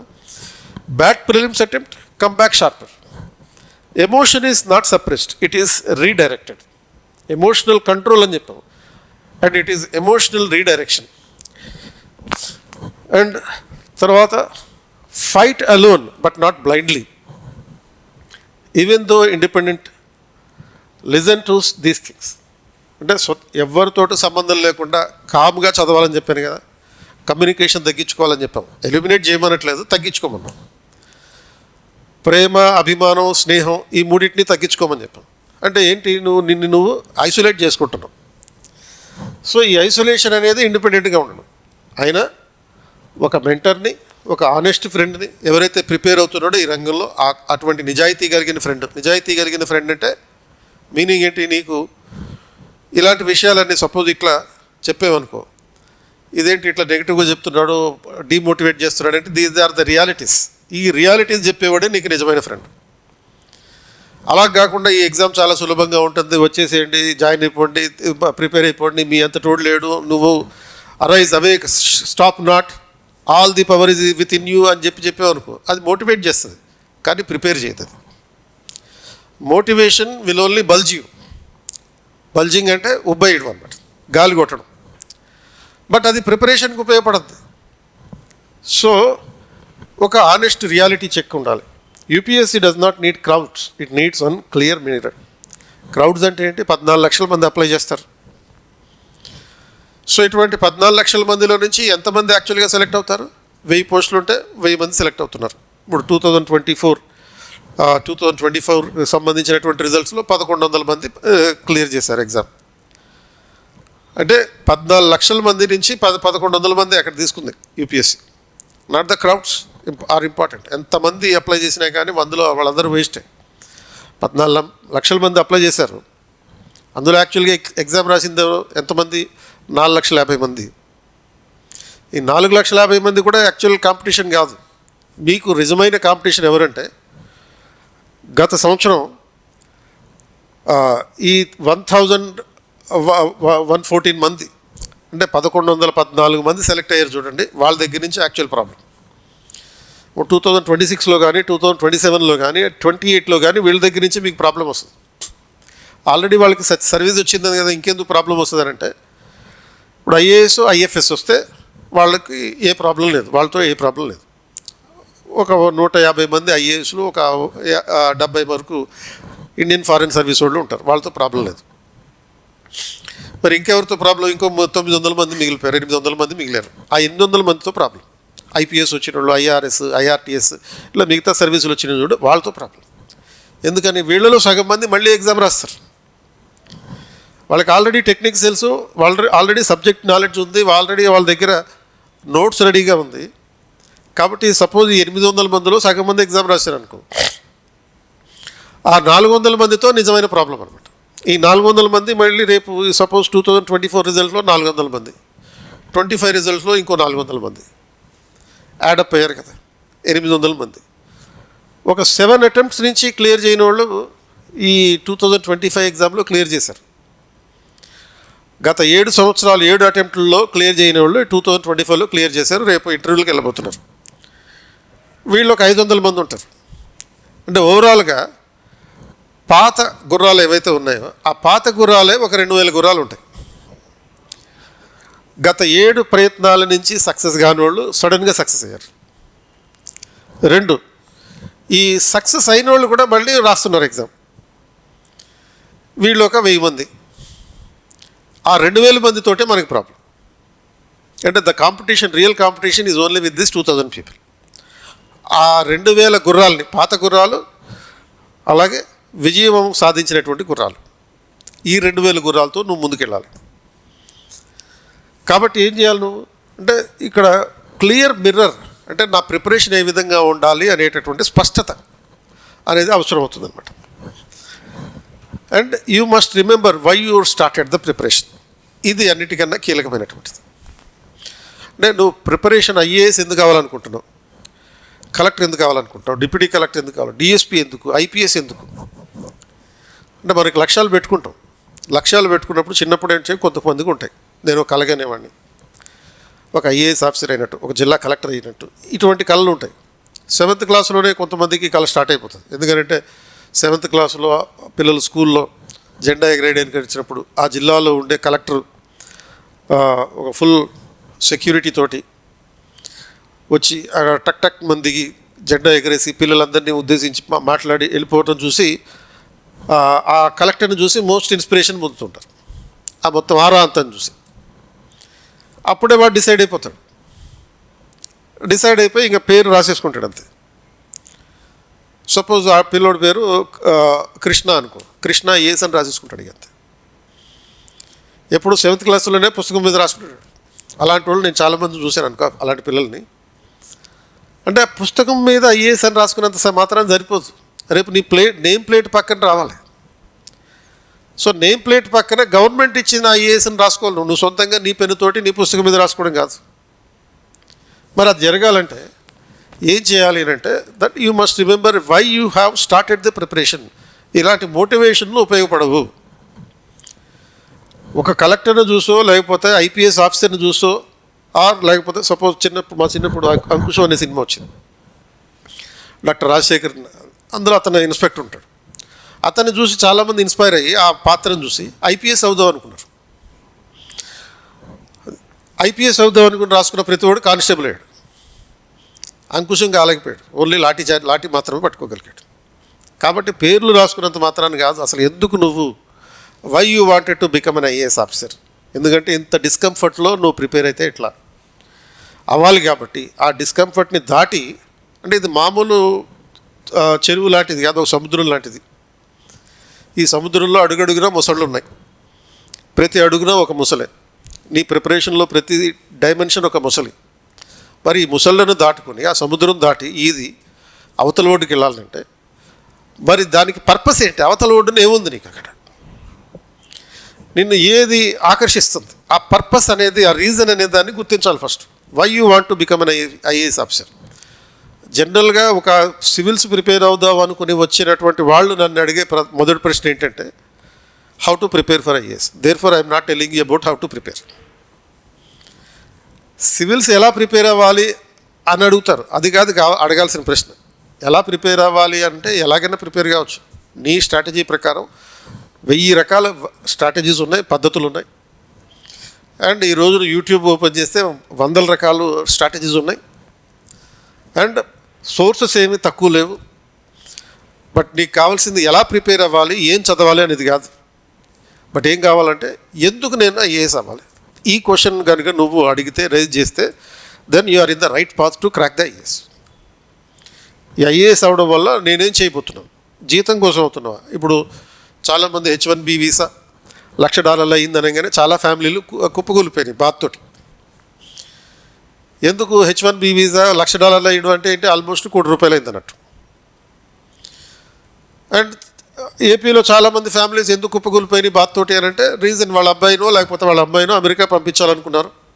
ఇప్పుడు అది కాస్ట్లీ అయిపోయి కూర్చుంది. కాబట్టి అమెరికా వెళ్ళడం ఎందుకని, అక్కడ వాళ్ళకంటే మంచి జీతం వస్తుంది కాబట్టి. వాళ్ళకు మోటివ్ ఉంది, ఒక పర్పస్ ఉంది అక్కడ. నీకు ఒక $1,000 జీతం అనుకో, ఎన్ని ఆల్మోస్ట్ ఒక ₹80,000 ₹90,000 నీకు జీతం వచ్చినట్లు లెక్క. $1,00,000 జీతం అయితే ₹1 కోటి వచ్చినట్లు లెక్క. సో మరి ఆ ₹1 కోటి నెలకి సంపాదిస్తున్నామంటే సంవత్సరానికి 12 కోట్లు, ట్యాక్సులు పోతే 10 కోట్లు, అక్కడ లోకల్ ఖర్చులు పోతే 9 కోట్లు మిగులుతాయి, ఇంటికి పంపించవచ్చు సంవత్సరంలో. There is a purpose when you are targeting USA in your career. మరి అలాగే నీకు కూడా పర్పస్ ఉండాలి కదా. ఏ ఉద్దేశంతో సివిల్స్ ప్రిపేర్ అవుతున్నావు? జీతం కోసమా? జీతం ఏం పెద్దగా ఉండదు ఇక్కడ. ₹56,100 జీతం, ఫస్ట్ శాలరీ. 8వ పే కమిషన్ వచ్చిన తర్వాత మేబీ 2028 నుంచి 8th పే కమిషన్ ఇంప్లిమెంటేషన్ అవుతుంది. అప్పటి నుంచి నీ శాలరీ ఒక 3 times పెరుగుతుంది. 3 times పెరగడం అంటే ఇప్పుడున్న ₹56,100 నుంచి 3 times అంటే ఒక ₹1,70,000 అవుతుంది. అండ్ అన్ని కటింగ్స్ పోను, అన్ని అడిషన్స్ అండ్ కటింగ్స్ పోను ఒక 2 లక్షల వరకు వచ్చే అవకాశం ఉంటుంది నెల జీతం అది. And by the time you are a cabinet secretary in the present situation, 8th pay commission తర్వాత 7 లక్షల జీతం ఉంటుంది. అది అంటే cabinet secretary highest civil service post 7 lakhs జీతం. ఈ జీతం కోసం నువ్వు సివిల్స్ అవ్వద్దాం అనుకున్నావా? లేకపోతే నీ లైఫ్లో ఏదైనా కొత్త మార్పును తెచ్చుకుందాం అనుకుంటున్నావా? నీ ఫ్యామిలీ కెరియర్ని మార్చాలనుకుంటున్నావా? నీ ఫ్యామిలీ స్టేటస్ని మార్చాలనుకుంటున్నావా? ఆర్ మీ వేలు విడిచిన మామయ్య 10 సంవత్సరాల క్రితం మీతోటి గొడవ పెట్టుకుని మీ తాతయ్య గారి ఆస్తి కోసం మిమ్మల్ని అవమానించి మీ ఆస్తిని తీసుకుని పోతే వాడి మీద పగ తీర్చుకోవడానికి కోసం నువ్వు ఐఏఎస్ అవుదాం అనుకుంటున్నావా అంటే ఇలాంటి టార్గెట్లు కూడా కొంతమంది పెట్టుకుంటారు. ఇది నిజం కూడా. అలా చేసిన వాళ్ళు ఇప్పుడు సపోజ్ నువ్వు కనుక రేపు ఐఏఎస్ అయ్యావు అనుకో, ఒకవేళ నీకు అలాంటి వెలువిడిచిన మామయ్య ఉన్నాడు అనుకో, ఫస్ట్ ఫోన్ చేసేది ఆడే. 10 ఏళ్ల క్రితం నీతో మాట్లాడడం మానేసినప్పుడు వాడే ఫోన్ చేస్తాడు ఫస్ట్. అల్లుడు ఎక్కడున్నావు, ఆ ర్యాంక్ వచ్చిందంటగా, ఆల్ ఇండియా 10th ర్యాంక్ అంటగా, కంగ్రాచులేషన్స్ రా, మా అమ్మాయి కూడా ప్రిపేర్ అవుతుంది, దానికి కూడా ఏమైనా చెప్పు, కాస్త టిప్స్ ఏమైనా ఉంటే అని చెప్పి అంటాడు. అనకపోతే అప్పుడు అడుగు. సో ఇటువంటివి కూడా ఉంటాయి. అతని మీద అదే నువ్వు అన్నిటికన్నా తీసుకునేటటువంటి పెద్ద విజయం. ఇక ప్రత్యేకంగా వాడిని ఏమో అవమానించాల్సిన అవసరం కూడా లేదు. వాడు మళ్ళీ నీతో గౌరవించి ఎప్పుడైతే నీ శత్రువు నిన్ను గౌరవించాడో ఆటోమేటిక్గా వాడిని అవమానించినట్టే లెక్క. సో అట్లా అదొక మోటివేషన్ కావచ్చు. ఆర్ లేకపోతే ఈ సొసైటీలో జరిగేటటువంటి అన్యాయాల్ని మారుద్దాం అనుకుంటున్నావా, ఈ సొసైటీలో ఉన్నటువంటి లోపాలని సరిదిద్దుదాం అనుకుంటున్నావా. ఇప్పుడు 2006లో కృష్ణా డిస్ట్రిక్ట్ నుంచి ఒక ఆయన పేరు గుర్తులేదు నాకు గబుక్కున, సివిల్ సర్వీస్ ప్రిపేర్ అయ్యి ఆల్ ఇండియా ఫస్ట్ ర్యాంక్ కొట్టాడు. అండ్ అతని లక్ష్యం ఎందుకు అది ఒక చిన్న లంక, అది కృష్ణ లంక ఏమంటారు, మొత్తం చిన్న లంకలో ఉండేవాడు. ఆ లంక నుంచి వచ్చినటువంటి వ్యక్తి. అండ్ ఎందుకు నువ్వు సివిల్ సర్వీస్ ప్రిపేర్ అవుదావు అనుకున్నావు అంటే అతనికి ఒక లక్ష్యం ఉంది. ఏంటి టార్గెట్? ఆ లంకలో నుంచి ఊరికి వచ్చేటప్పుడు ఒక ప్రతిరోజు ఈ షిప్పుల్లో రావాలి, అంటే బోట్లలో రావాలి. బోట్లో నుంచి వాళ్ళ ఫ్రెండ్ ఒకడు పడిపోయాడు. చిన్నప్పుడు వాళ్ళ సిస్టర్ పడిపోయింది. అండ్ ఈ పాలిటెక్నిక్ అది చదువుకున్నాడు అతను. ఆ పాలిటెక్నిక్ ఫ్రెండ్స్ వీళ్ళ ఇంటికి వచ్చారు ఒకసారి. బోట్లో వస్తుంటే పడిపోతే మునిగిపోయి చచ్చిపోయాడు. అతను సేవ్ చేయలేకపోయాడు. ఈ రెండు అతని మైండ్ మీద చాలా కీలకంగా పడ్డాయి. ఈ పరిస్థితి మార్చాలి, అక్కడ ఒక బ్రిడ్జ్ నిర్మించాలి అనే లక్ష్యంతో ఆయన చదివాడు. ఇది స్వార్థం లేనటువంటి ప్రిపరేషన్. ఇదో రకమైనటువంటి అప్రోచ్. అంటే why you want to prepare? Is it for the sake of salary? There is nothing wrong. Job security తప్పులేదు. పేరెంట్స్ కోసం అది కూడా తప్పులేదు. ఎందుకంటే పేరెంట్స్ చాలామంది వాళ్ళు ఐఏఎస్ అవుదాం అనుకున్నారు, కానీ అవి ఐఏఎస్ కాలేకపోయారు. ఫైనాన్షియల్ ప్రాబ్లమ్స్ వల్ల కావచ్చు, సోషల్ ప్రాబ్లమ్స్ వల్ల కావచ్చు. సో మా పిల్లలు ఐఏఎస్ అవ్వాలనుకుంటారు, ఆ పేరెంట్స్ వల్ల కావచ్చు. ఆర్ దేశం కోసం కావచ్చు. దేశం కోసం అంటే ఇటువంటివి ఏదైతే పరిపాలనలో లోపాలు ఉన్నాయో సరిదిద్దడం అనమాట.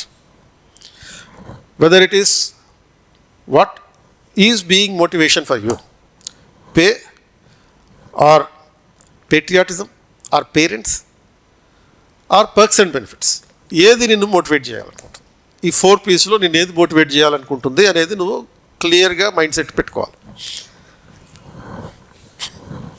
సో ఇటువంటి పద్ధతిలో నువ్వు ప్రిపేర్ కావాలంటే మళ్ళీ రొటీన్ క్వశ్చన్, ఎలా ప్రిపేర్ అవ్వాలి అనే దానికి ఇది సమాధానం. ఇది ఈ రకంగా నీ టైం షెడ్యూల్ పెట్టుకోవాలి. మార్నింగ్ 5 o'clock లేవాలి. మోస్ట్ డిస్కంఫర్టబుల్ ఎగ్జామినేషన్ ప్రిపరేషన్ అని చెప్పాను కదా. మార్నింగ్ 5ంటికి నిద్ర లేవాలి ఇందులో. సో 5ంటికి నిద్ర లేవాలంటే 11ంటికి పడుకోవాలి. సో 11ంటికి పడుకోవాలి అంటే నీ షెడ్యూల్ ఆ రకంగా పర్ఫెక్ట్గా ఉండాలి. 5 to 7 revise the previous day classes first. అంటే ఇప్పుడు ఉన్నటువంటి పరిస్థితులు, నిన్న ఏం జరిగింది, ఆ జరిగిన క్లాసుల్లో ఒక 3 క్లాసులు జరుగుతాయి. ఆ 3 క్లాసులకి సంబంధించినటువంటి విషయాలన్నీ రివైజ్ చేయి. తర్వాత 7 to 8 ఈ యాక్టివిటీ అయిపోయిన తర్వాత 8 to 4 క్లాసెస్ ఉంటాయి. ఈ క్లాసులకు సంబంధించిన వీడియో రికార్డింగ్ కూడా అందుబాటులో ఉంటుంది. At the end of the classes you will be having daily test. Everyday ఒక 25 క్వశ్చన్స్కి సంబంధించినటువంటి MCQs ఇస్తాం.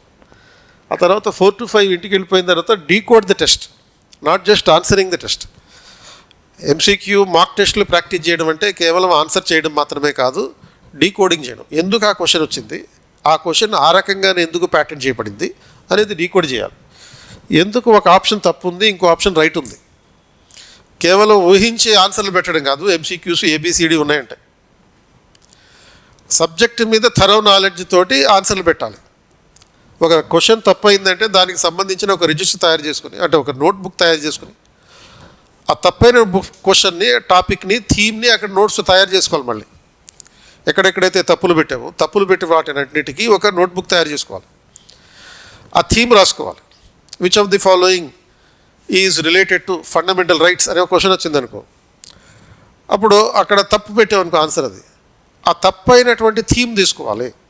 థీమ్ తీసుకుని అక్కడ థీమ్ రాసుకొని దాని మీద ఒక చిన్న 4-5 బుల్లెట్ పాయింట్లు ఆన్సర్ ఒక నోట్స్ తయారు చేసుకోవాలి. అది decoding the test. 5 to 6 PM rigorous physical exercise. ఇది రివర్స్ చేసేది. జనరల్గా మీరు డిగ్రీలో ఉన్నంతకాలం ఫిజికల్ ఎక్సర్సైజ్ అనేవి అర్లీ మార్నింగ్ చేసి ఉంటారు. జిమ్కి వెళ్ళడాలు, రన్నింగ్ చేయడాలు, జాగింగ్ చేయడాలు, వాకింగ్, ఇటువంటివన్నీ. బట్ ఇక్కడ రివర్స్ చేసాం. ఎందుకని ఇది రివర్స్ చేసామనంటే అర్లీ మార్నింగ్ నీ మైండ్ ఫ్రెష్గా ఉంటుంది కదా. సో కాబట్టి నీ మైండ్ కెపాసిటీ ఎక్కువ ఉంటుందో తక్కువ ఉంటుందో? రిసెప్షన్ కెపాసిటీ డెఫినెట్లీ ఎక్కువ ఉంటుంది. మరి ఆ టైంలో అనవసరంగా ఫిజికల్ స్ట్రెంగ్త్ కోసం దాన్ని టైం వేస్ట్ చేసే బదులు రిసెప్షన్ కెపాసిటీ ఎక్కువ ఉన్నటువంటి ఎర్లీ మార్నింగ్ టైంలో రివిజన్ చెయ్యి. క్లాస్ రూమ్లో చెప్పిన దాన్ని రివిజన్ చేయి. అది అర్లీ మార్నింగ్ క్లాస్ రూమ్లో చెప్పిన దాన్ని రివిజన్ చేయి. నోట్సు, ఎన్సీఆర్టీ అండ్ దాంతోపాటు ఆన్సర్స్ రాసుకోవడం. సో ఆ physical exercise plus bathing. 6 PM to 8 PM study for the next day. Next డేకి కావాల్సినటువంటి అంశాలు చదువుకోవడం. Class notes, NCERT, relevant current affairs. తర్వాత 9 to 11 PM revise the entire day. పొద్దున్న నుంచి ఇప్పుడు 9 వరకు నువ్వేమేమి చదివావు ఆ చదివిన వాటిని అన్నింటినీ మళ్ళీ రివిజన్ చేసుకోవాలి. ఎక్కువసార్లు రివిజన్ చేయాలి. That's what I have been telling you from the beginning. మొదటి నుంచి అదే చెప్తున్నా. Same revise the entire day and read louder. ఇది కీలకమైనటువంటి అంశం. అంటే జనరల్గా మనం మనసులో చదువుకుంటాం కదా, మనసులో సైలెంట్గా చదవడం కాదు. చిన్నప్పుడు నువ్వు 6th క్లాస్లో 7th క్లాస్లో నిన్ను టీచర్లు ఎట్లా చదివించారో అట్లా చదువు. ఎలా చదివించారు? గట్టిగా చదివించారు. అండ్ ఆ చదువుతున్న దాన్ని రికార్డింగ్ చేసుకో. నీకు మొబైల్ ఫోన్ ఉంది కాబట్టి దాంట్లో మీరు రికార్డింగ్ చేసుకో. ఇది అయిపోయింది. ఈ 2 గంటల పాటు అది అయిపోయింది. అయిపోయిన తర్వాత 11 PM to 5 AM పడుకోవాలి. పడుకోవడం కూడా ప్రశాంతంగా పడుకోవద్దు. Sleep and play the recorded study sessions in a mild sound. అది క్యూ మెథడ్లో పెట్టుకోవాలి. ఇది పొద్దున్న నుంచి చదువుతున్న ఎక్కడ చదివినా కానీ అది మీకు సపోజ్ క్లాస్ రూమ్ ఉంది కదా, వీడియో రికార్డింగ్స్ అవైలబుల్ ఉన్నాయి. నీకు ఏ సబ్జెక్ట్లో అయితే నువ్వు కొంచెం వీక్ ఉంటావు అనుకున్నావు, మళ్ళీ రివైజ్ చేయాల్సినటువంటి అవసరం ఉంటుందో, లేకపోతే 9 to 11 చదివింది ఒకసారి రివైజ్ చేసుకుని రికార్డ్ చేసావు, వీటిల్లో ఏదైనా సరే ఏదైతే నీకు చదవాల్సినటువంటి అవసరం ఉందో, గుర్తు తెచ్చుకోవాల్సినటువంటి అవసరం ఉందో, పడుకున్న తర్వాత మైల్డ్ సౌండ్లో పెట్టేసి పడుకోవాలి. అది నీవు పడుకుని ఉన్నా కానీ నీకు తెలియకుండానే సబ్కాన్షియస్ మైండ్లో రికార్డ్ అవుతూ ఉంటుంది. కాబట్టి అది కూడా మీ మెమరీని పెంచేటటువంటిది. So final truth is I don't need to be louder, I just need to be consistent. పెద్ద పెద్ద పుస్తకాలు చదవక్కర్లేదు, 18 గంటలు చదవక్కర్లేదు, లేకపోతే కొత్త కొత్త పుస్తకాలు కూడా చదవక్కర్లేదు. మరేంటి? కన్సిస్టెంట్గా చదవాలి. ఎంత అయితే చదువుతామో అది ఎక్కువసార్లు రిపిటేషన్ చేయాలి. ఎక్కువ చదవద్దు, ఎక్కువసార్లు రిపిటేషన్ చేయాలి. And that is exactly how UPSC is cracked. So ఇది యూపీఎస్సీ క్రాక్ చేసేటటువంటి పద్ధతి. సో ఈ పద్ధతిలో ఇప్పుడు మీకు ఇచ్చిన హ్యాండ్అవుట్ ఏదైతే ఉందో, ఈ హ్యాండ్అవుట్లో so if I were you, how do I solve the MCQs?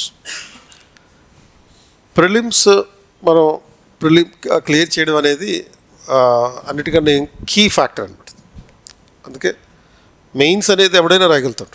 ఎందుకంటే where you have to use your creativity. But in the prelims you cannot use your creativity to create the answer. You have to select the answer. అది ఆన్సర్ని select చేసుకోవాలంతే, create చేయాల్సినటువంటి అవసరం లేదు.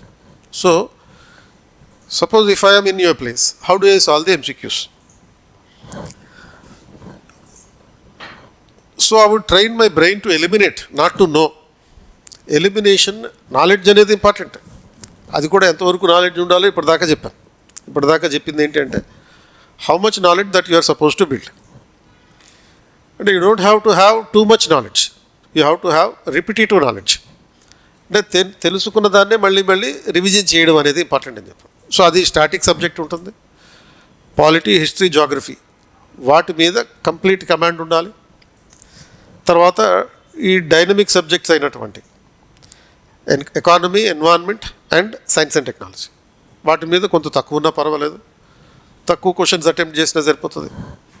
అంటే suppose ఇప్పుడు 65 questions answer చేసేటట్టుగా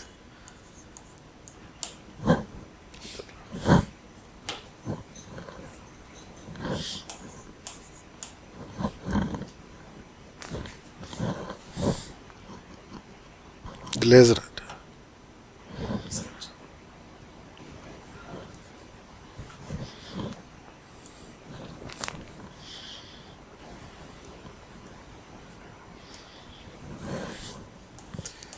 so 65 questions మీ target ఉండాలి ఎంసీక్యూస్లో. So 65 questions target చేయడం అంటే ఏంటి? 65 ఆర్ 60 అంటే మీకు అప్పుడు ఎంత స్కోరు? 130 స్కోర్ వస్తుంది. అంటే ఒక్కొక్క క్వశ్చన్కి 2 మార్క్స్ కాబట్టి జిఎస్లో. అండ్ సో ఈ 65లో ఇమాజిన్ ఒక 10 క్వశ్చన్స్ రాంగ్ అయింది. అంటే 55 క్వశ్చన్లు మిగిలినాయి కదా. ఈ 10 క్వశ్చన్స్ రాంగ్ అవ్వడం అంటే ఇంటూ 1/3. అంటే ఇది కరెక్ట్ అయిన క్వశ్చన్స్లో నుంచి నెగిటివ్ మార్కింగ్. అంటే మీనింగ్ ఏంటి? అరౌండ్ 6.6 మార్క్స్ పోతాయి. ఇందులో నుంచి కరెక్ట్ అయిన వాటిలో నుంచి 6.6 మార్క్స్ పోయినాయి ఈ 10 క్వశ్చన్స్ రాంగ్ అవ్వడం వల్ల. సో ఈ 6.6 మార్క్స్ అంటే ఎంతలో నుంచి? లైక్ ఇందులో 10 క్వశ్చన్స్ పోయినాయి, 55 క్వశ్చన్స్ మిగిలినాయి. సో 55 క్వశ్చన్స్ ఇంటూ 2 మార్క్స్ అంటే 110 మార్క్స్. సో ఈ 110 మార్క్స్లో ఒక 6 మార్క్స్ తీసేస్తే ఎన్ని? 104 ఆర్ 103, ఎనీవేర్ బిట్వీన్ 100 అనుకో. ఒక 100 వచ్చినాయి. బట్ కట్ ఆఫ్ ఎంత ఉంటుంది?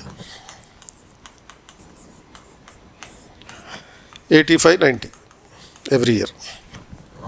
అంటే your marking beyond the cut of.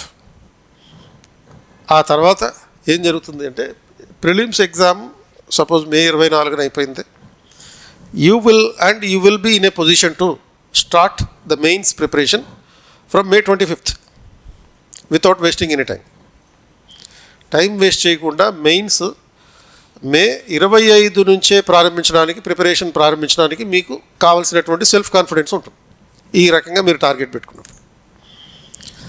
So దీనికోసం ఏం చెప్పాను? హిస్టరీ, పాలిటీ, జియోగ్రఫీ ఈ 3 ఎక్కువ ఫోకస్ చేయమని. ఒక్కో దాంట్లో నుంచి 15 క్వశ్చన్స్ వచ్చేది. 45 క్వశ్చన్స్ అంటే మనకి రావాల్సిన 65లో 45 ఇక్కడే వచ్చేసినాయి. అండ్ ఇవన్నీ స్టాటిక్ సబ్జెక్ట్స్ కాబట్టి కంపల్సరీగా మీకు పూర్తి స్థాయిలో ఆన్సర్ పెట్టగలిగేటటువంటి అవకాశం ఉండేది. సే ఒక్కో దాంట్లో 3 పోయినాయి అనుకుందాం. అంటే 3 రాంగ్ అయినప్పటికీ కూడా అంటే మిగతా ఇంకంటే ఏముంది? Economy, environment, SNT. ఇందులో ఒక 15 క్వశ్చన్లు వస్తాయి. ఒక్కొక్క 5 క్వశ్చన్లు మాత్రమే మీరు ఆన్సర్ చేశారనుకుందాం. ఇదొక 15. అండ్ కరెంట్ అఫైర్స్ ఇందులో ఒక 5. అంటే 65 టార్గెట్ ఫుల్ఫిల్ చేసుకుంటాం ఈ రకంగా. అంటే యావరేజ్ అని చెప్తున్నాను నేను, పర్ఫెక్ట్గా మరి ఆ రకంగా వెళ్తుందని కాదు స్కోర్. 65 దాటి పెట్టామనుకో మళ్ళీ నెగిటివ్ మార్కింగ్ ఇంకా పెరిగిపోయే ఛాన్సెస్ ఉంటాయి. అంటే ఫర్ ఎవ్రీ రాంగ్ క్వశ్చన్, ఇప్పుడు సపోజ్ నువ్వు ఎకానమీలో రాంగ్ క్వశ్చన్ పెట్టావు, లేకపోతే ఎస్ఎన్టీలో రాంగ్ క్వశ్చన్ పెట్టావు అంటే అది క్షమించవచ్చు. పాలిటీలో రాంగ్ క్వశ్చన్ ఆన్సర్ పెట్టావంటే క్షమించకూడదు. Because you will be losing not only 2 marks when you are marking a wrong answer in the polity, but you are losing 2.66 marks. ఎందుకు? గ్యారంటీగా మార్కులు రావాల్సినటువంటి 2 మార్కులు రావట్లేదు ఒక తప్పు పెడితే, ప్లస్ ఆల్రెడీ వచ్చిన దాంట్లో నుంచి 0.66 పోతుంది. సో ఒక ఆన్సర్ తప్పు పెడితే పోయేది 2 మార్కులు కాదు, 2.66 మార్కులు. కాబట్టి ఆ పద్ధతిలో మీ ప్రాక్టీస్ అనేటటువంటిది ఈ పద్ధతిలో ఉంటే కనుక ఇది మీకు గ్యారంటీగా ప్రిలిమ్స్కే క్లియర్ చేయడం అనేటటువంటిది ఉంటుంది. ప్రిలిమ్స్ ఎగ్జామ్ అయిపోయినటువంటి నెక్స్ట్ డే నుంచే మెయిన్స్ ప్రిపరేషన్ మొదలు పెట్టేయచ్చు. అందుకే ప్రిలిమ్స్ అంత ఇంపార్టెన్స్ ఇవ్వాలని చెప్పేది. అండ్ మోర్ ఓవర్, ఎందుకని మెయిన్స్ మరీ అంత అర్జెంటుగా మొదలు పెట్టేయాలి? 20 రకాల కీ చూసుకోక్కర్లేదు నువ్వు ప్రిలిమ్స్ తర్వాత, కాన్ఫిడెంట్గా ఉంటావు. ఎందుకు మొదలు పెట్టాలి అట్లా? ఎందుకంటే ఆగస్ట్ 3rd వీక్లోనే మెయిన్స్ ఉంటుంది కాబట్టి. డిసెంబర్లోనో నవంబర్లోనో అట్లా కాకుండా 2013-14 వరకు అలా ఉండేది. మేలో ప్రిలిమ్స్ ఉండేది, ఆ నవంబర్లో మెయిన్స్ ఉండేది. ఒక 5-6 నెలలు రీజనబుల్ టైం ఉండేది. బట్ ఇప్పుడు ఏంది, దాన్ని మెల్లగా అక్టోబర్కి తెచ్చారు, ఆ తర్వాత సెప్టెంబర్కి తెచ్చారు, ఇప్పుడేమో ఆగస్టులోనే పెట్టేశారు. ఆగస్ట్ 3rd వీక్లోనే ఉంటుంది. అంటే 2 పేపర్లు నువ్వేమో 6 నెలలు ప్రిపేర్ అవుతావు ఏది ప్రిలిమ్స్ కోసం, 9 పేపర్లకేమో నువ్వు 80 రోజులు ప్రిపేర్ కావాలి. 80 రోజులే మీకు టైం ఉండేది. జూన్లో 30 డేస్, జూలైలో 30 డేస్ 60, మేలో ఒక 5 రోజులు 65, ఆగస్టులో ఒక 20 రోజులు 85 రోజులు, మధ్యలో అటు ఇటు ఒక 5 రోజులు తీసేస్తే పర్ఫెక్ట్గా 80 రోజులు మాత్రమే మీకు ప్రిపరేషన్కి ఉన్నటువంటి టైము మెయిన్స్కి 9 పేపర్లకి. అంటే మీనింగ్ ఒక్కో దానికి 10 రోజుల టైం కూడా రావట్లే. సో అటువంటి నేపథ్యంలో ప్రిలిమ్స్ మీద అంత కాన్ఫిడెంట్గా ఉండడం వల్ల ఏమవుతుందంటే మీకు మెయిన్స్ కూడా ఈజీ అవుతుంది. అంతేకాకుండా ప్రిలిమ్స్లో ఉన్న సబ్జెక్టులే మెయిన్స్లో కూడా ఉంటున్నాయి.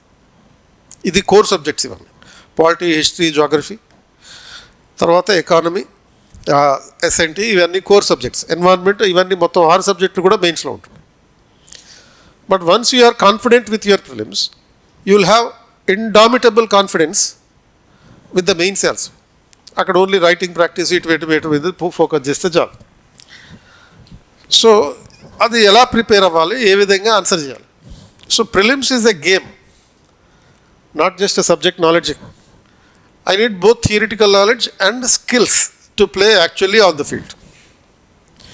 సో ప్రిలిమ్స్ ఎగ్జామ్ అనేది ఒక సపోజ్ ఒక గేమ్ లాంటిది, స్పోర్ట్స్ కాదు, ఇది గేమ్ లాంటిది. బౌలింగ్ ఉంటుంది, బౌలింగ్ అలే అంటుంది.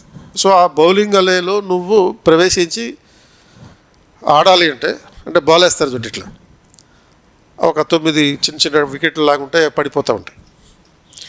నువ్వు డబ్బులు ఉండాలి ఫస్ట్ ఆ ఆట ఆడాలంటే, అది గేమ్. డబ్బులు ఉంటే ఒక 120 రూపాయలు 200 రూపాయలు పెట్టి టికెట్ కొనుక్కుంటే నువ్వు దాంట్లో ప్రవేశం ఉంటుంది. బట్ డబ్బులు ఉన్నంత మాత్రాన నీకు సరిపోదు, ఆ బాల్ వేయాలనే విషయం ఎట్లా వేయాలో తెలియాలి కదా, అంటే స్కిల్ కూడా ఉండాలి. అలాగే ప్రిలిమ్స్లో క్లియర్ అవ్వాలంటే నాలెడ్జ్ ఉంటే సరిపోదు, స్కిల్ కూడా కావాలి. Therefore prelims is a game అని అంటుంది. ఆ skill to play actually on the field. I can experiment in the practice. ఈ మొత్తం కూడా రిహార్సల్స్లో జరగాలి, ఫైనల్ ఎగ్జామ్లో జరగకూడదు. ఇది ఈ ఎక్స్పెరిమెంటేషన్ అని. I would treat every MCQ as an elimination game. UPSC prelims is not merely a knowledge test, it is a probability plus elimination test. అందుకే గేమ్ అన్నాం, ప్రాబబిలిటీస్ ఎక్కువ. My goal per question is eliminate 1 option, that is good. Eliminate 2 options, attempt. If you could able to eliminate only 1 option, your knowledge is good, your skill is good. If you could able to eliminate 2 options, you have to attempt it. Eliminate 3 options, you must attempt it. ఇలా ఉండాలి skill. Never aim for the full certainty. ఆ full certainty ఉంటే ఈ 65 క్వశ్చన్లు answer చేయలేవు.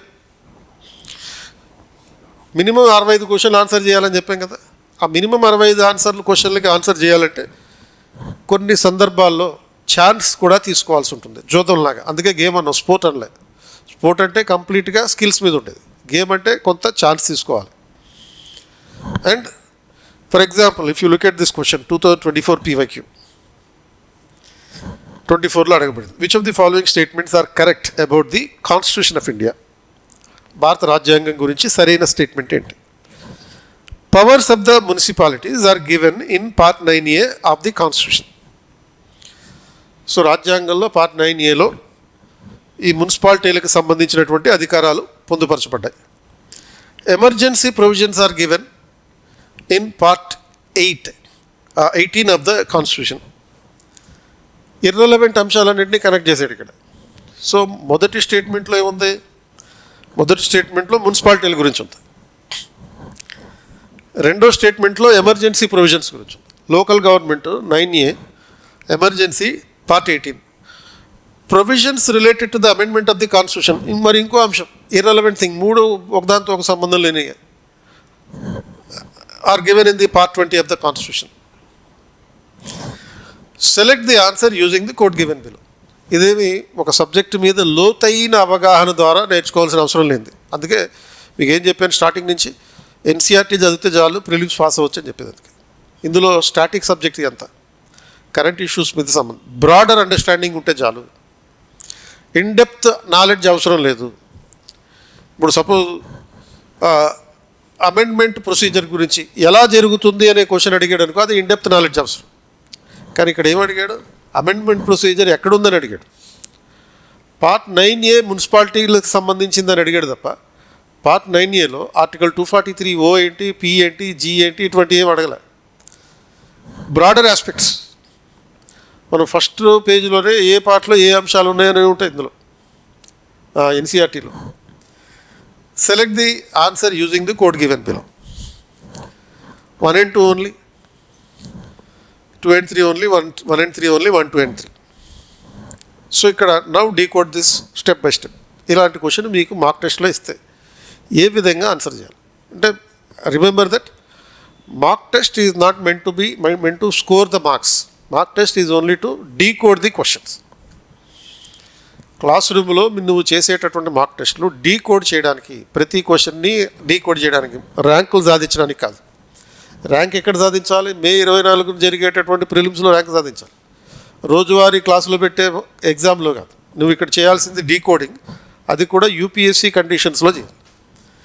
First step 1, read the question as an elimination game. ఏవేమి eliminate చేయొచ్చు. Which of the following statements are correct about the constitution of India అన్నాడు. You are not asked to prove all are correct. Your job is kill the wrong options. తప్పు options ఏవైనా ఉంటే వాటిని తొలగించడం. Statement 2, step 2, statement wise elimination thinking. Statement వైజ్గా ఒక్కొక్క స్టేట్మెంట్ని తీసుకో. First statement, powers of the municipalities are given in the part 9A. So మనకి పార్ట్లన్నీ చదువుకుని ఉంటాం. అప్పుడు ఏంటి, you're already know that part 9 is panchayati. కాబట్టి 9A అనేది మున్సిపాలిటీస్, 74th అమెండ్మెంట్. కాబట్టి ఏంటి, this is a high confidence correct on statement. అంటే ఈ స్టేట్మెంట్ పరిపూర్ణంగా సరైనదే. సో అక్కడ ఒక టిక్ పెట్టుకుంటాం. తర్వాత స్టేట్మెంట్ 2. So statement 1 survives. రెండో స్టేట్మెంట్ ఏంటి, emergency provisions are given in the part 18 of the constitution. దానికి ఎమర్జెన్సీ అంటే నేషనల్, స్టేట్ అండ్ ఫైనాన్షియల్ ఎక్కడున్నాయి, ఆర్టికల్ 352 నుంచి 360 వరకు ఉన్నాయనే విషయం తెలుసు. These are classically placed in the 18. So statement 2 కూడా సర్వైవ్ అయితే. మూడోది statement 3, provisions related to the amendment of the constitution are given in part 20. So amendment related article ఏంటి, article 368. So 368 is in the part 20. So statement 3 కూడా survive అయింది. So step 3, option elimination. This is where strategy shines. అంటే look at the options 1 and 2 only. అంటే మనకు ఉన్నటువంటి ఆప్షన్స్లో ఎలా ఇచ్చాడు, ABCD ఏ విధంగా ఇవ్వడం జరిగింది. 1 and 2 only, 2 and 3 only, 1 and 3 only, 1, 2 and 3. So కాబట్టి ఈ స్టేట్మెంట్ సర్వైవ్స్, ఈ స్టేట్మెంట్ వైజ్గా ఏది కరెక్ట్ ఉందో చూసుకోండి. So 1 and 3 only, ignore statement 2. 1, 2 and 3 correct. ఎందుకని, only option left. Because so 1 and 2 only అనే దాంట్లో 3 కరెక్ట్ అనేటటువంటిది లేదు. 2 and 3 అనే దాంట్లో స్టేట్మెంట్ 1 ఇగ్నోర్ చేయబడింది. సో ఈ ABC కూడా కాదు.